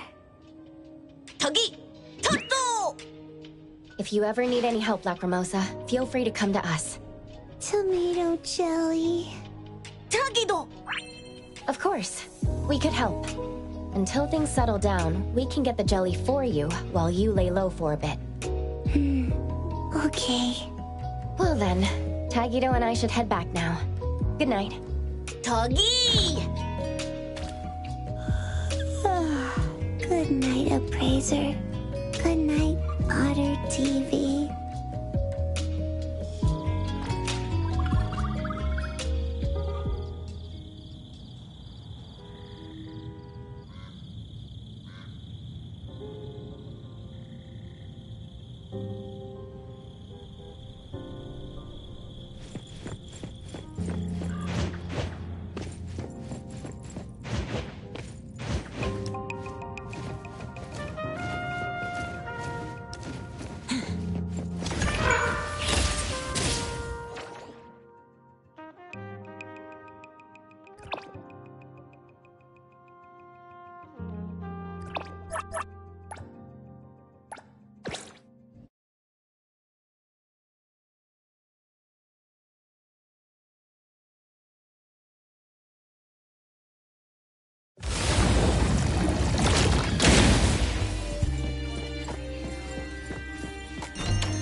저기도!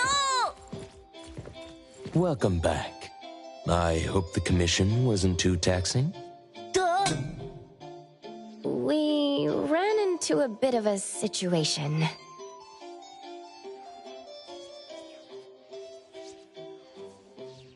I see. So the commission turned out to be quite challenging. It must have been quite an ordeal. But at least you and Tagido made a new friend out of it. That's something to be happy about. 타기다도!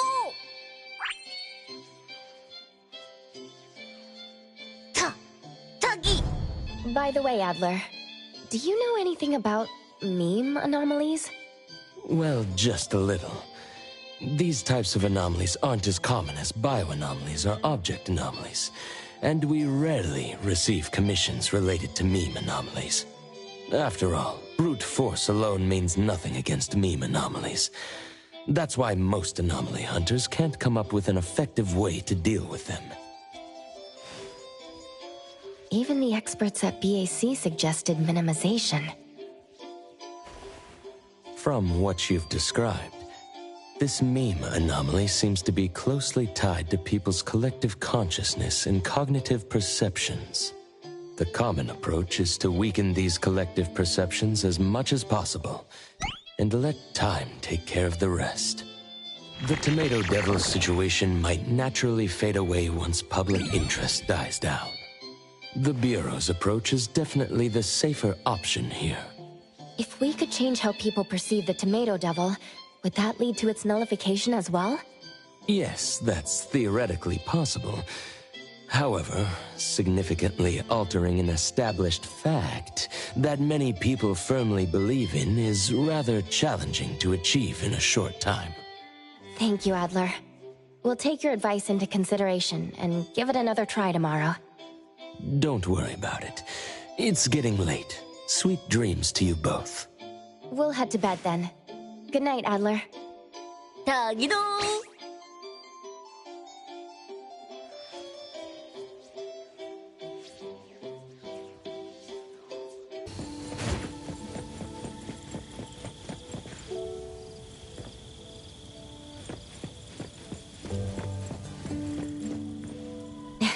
Good night, Tagido.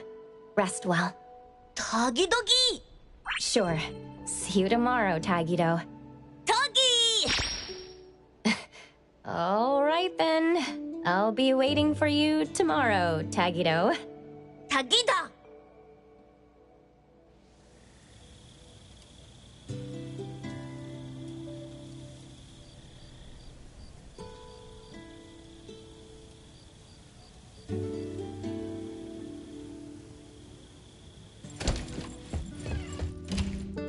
Tomato 100. Let's get some for Lacrimosa.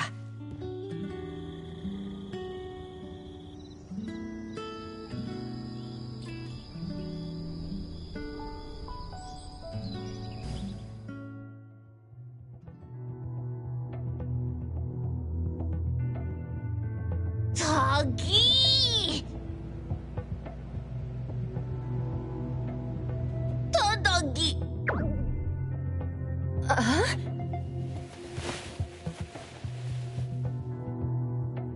타다기! 타다기! 타기! Hold on there, Tagido.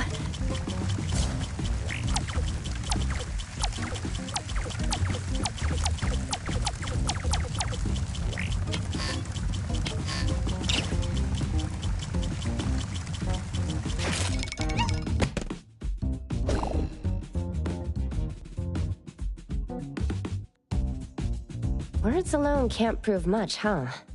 타기! Come to think of it, those trespassers when Lacrimosa is at work, and those two from yesterday, they were all trying to take pictures too. 타기!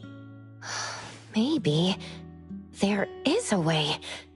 Shupa, leave a message for Mint. Morning, Coco. What's up? Oh, Mint, did I disturb you? Not at all. I just woke up. Actually, I was about to send a message to you too. So, what's up, Coco? Need my help with something? It's about the posts online. I need to talk to you. I was busy all day yesterday and didn't check. What's going on now? Ugh, they're attacking Senpai again. Why do people have to be so mean? Mint, about Tagido's account.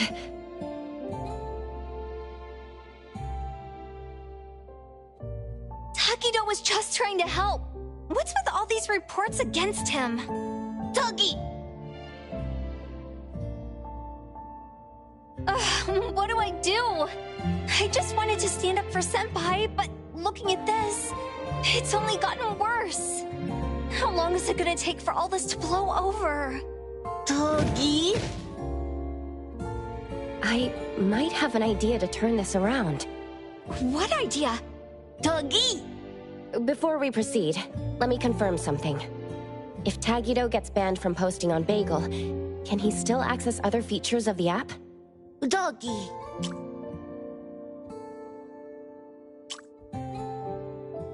Looks like everything else works just fine. Profile, messaging, album, live, roles. Everything else works. Coco, what are you looking for?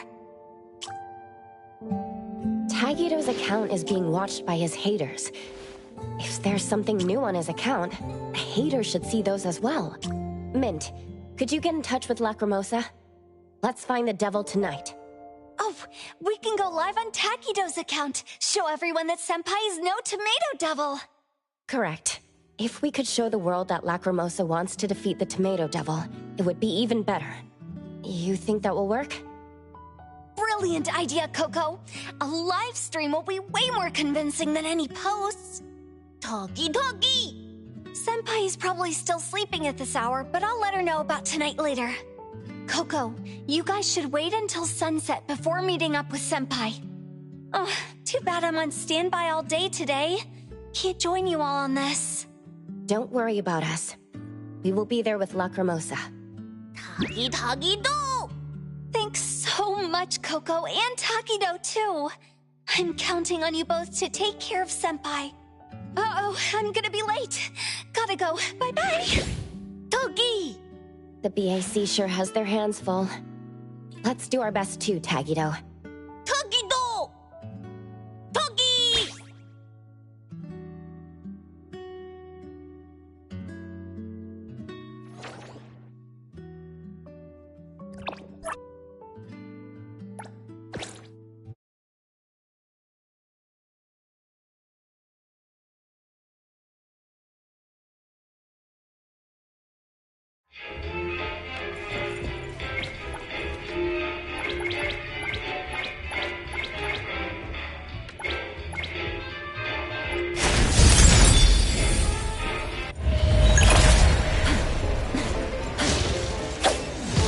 I'll handle this one.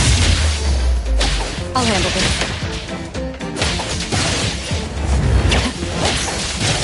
Clear on time.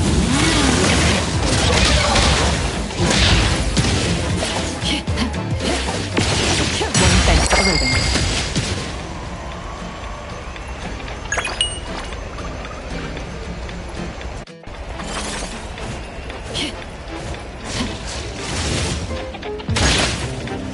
Now's the time. I'm done.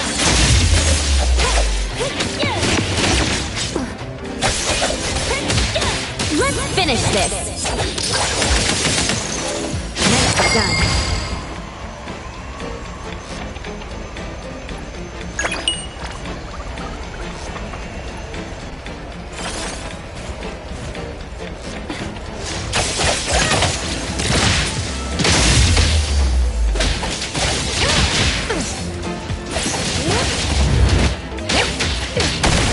Appreciate the support.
There.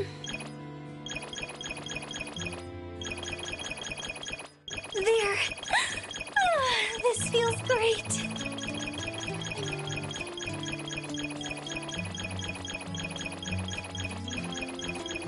There. This feels great.